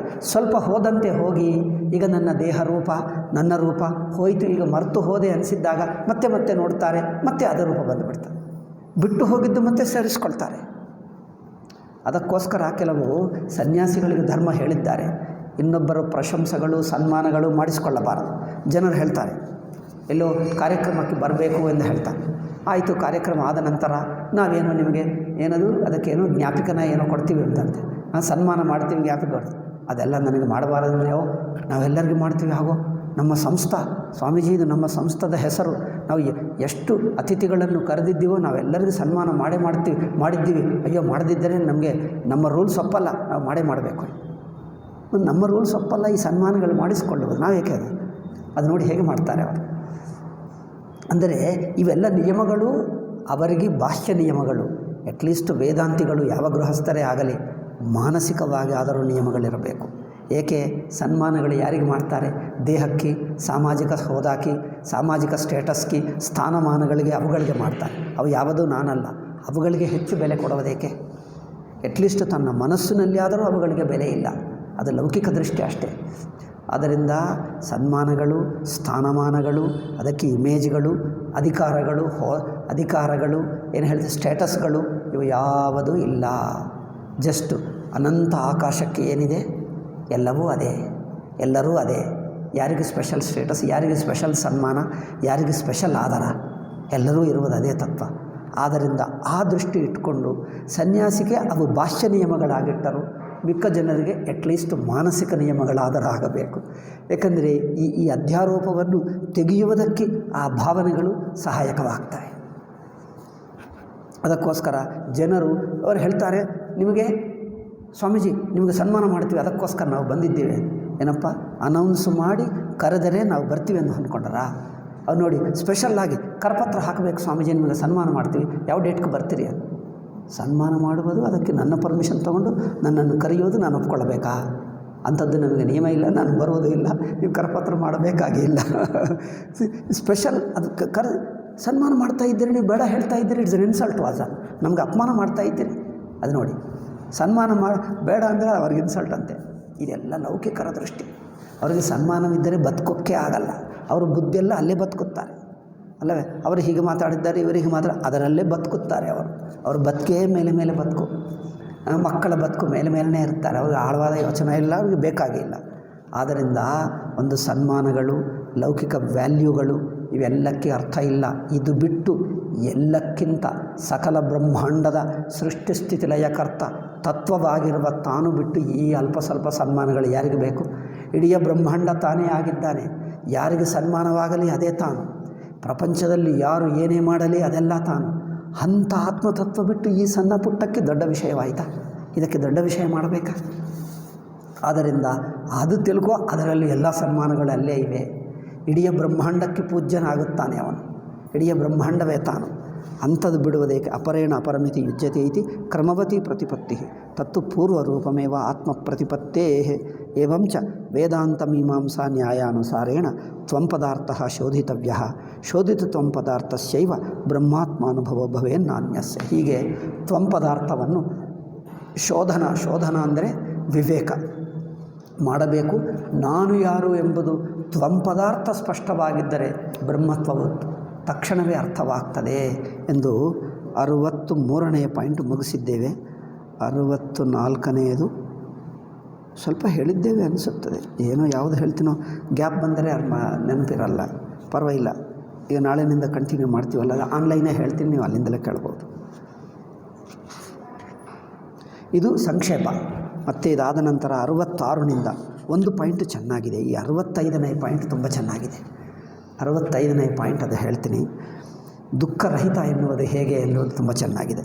64 ಸ್ವಲ್ಪ ಸ್ಮಾಲ್ ಇದೆ. 65ನೇ ಪಾಯಿಂಟ್ ಚೆನ್ನಾಗಿದೆ.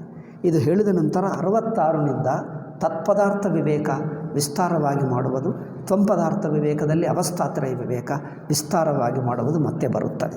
ಸೊ 65 ಪಾಯಿಂಟ್ ಒಂದು ಹೇಳಿಬಿಟ್ರೆ ಮತ್ತು ಆ ಡೀಟೇಲ್ ತ್ವಂ ಪದಾರ್ಥ ತತ್ಪದಾರ್ಥ ನೋಡೋಣ. ಓಂ ಶಾಂತಿ ಶಾಂತಿ ಶಾಂತಿ. ಹರಿ ಓಂ ಶ್ರೀ ಗುರುಭ್ಯೋ ನಮಃ. ಹರಿ ಓಂ ತತ್ಸತ್.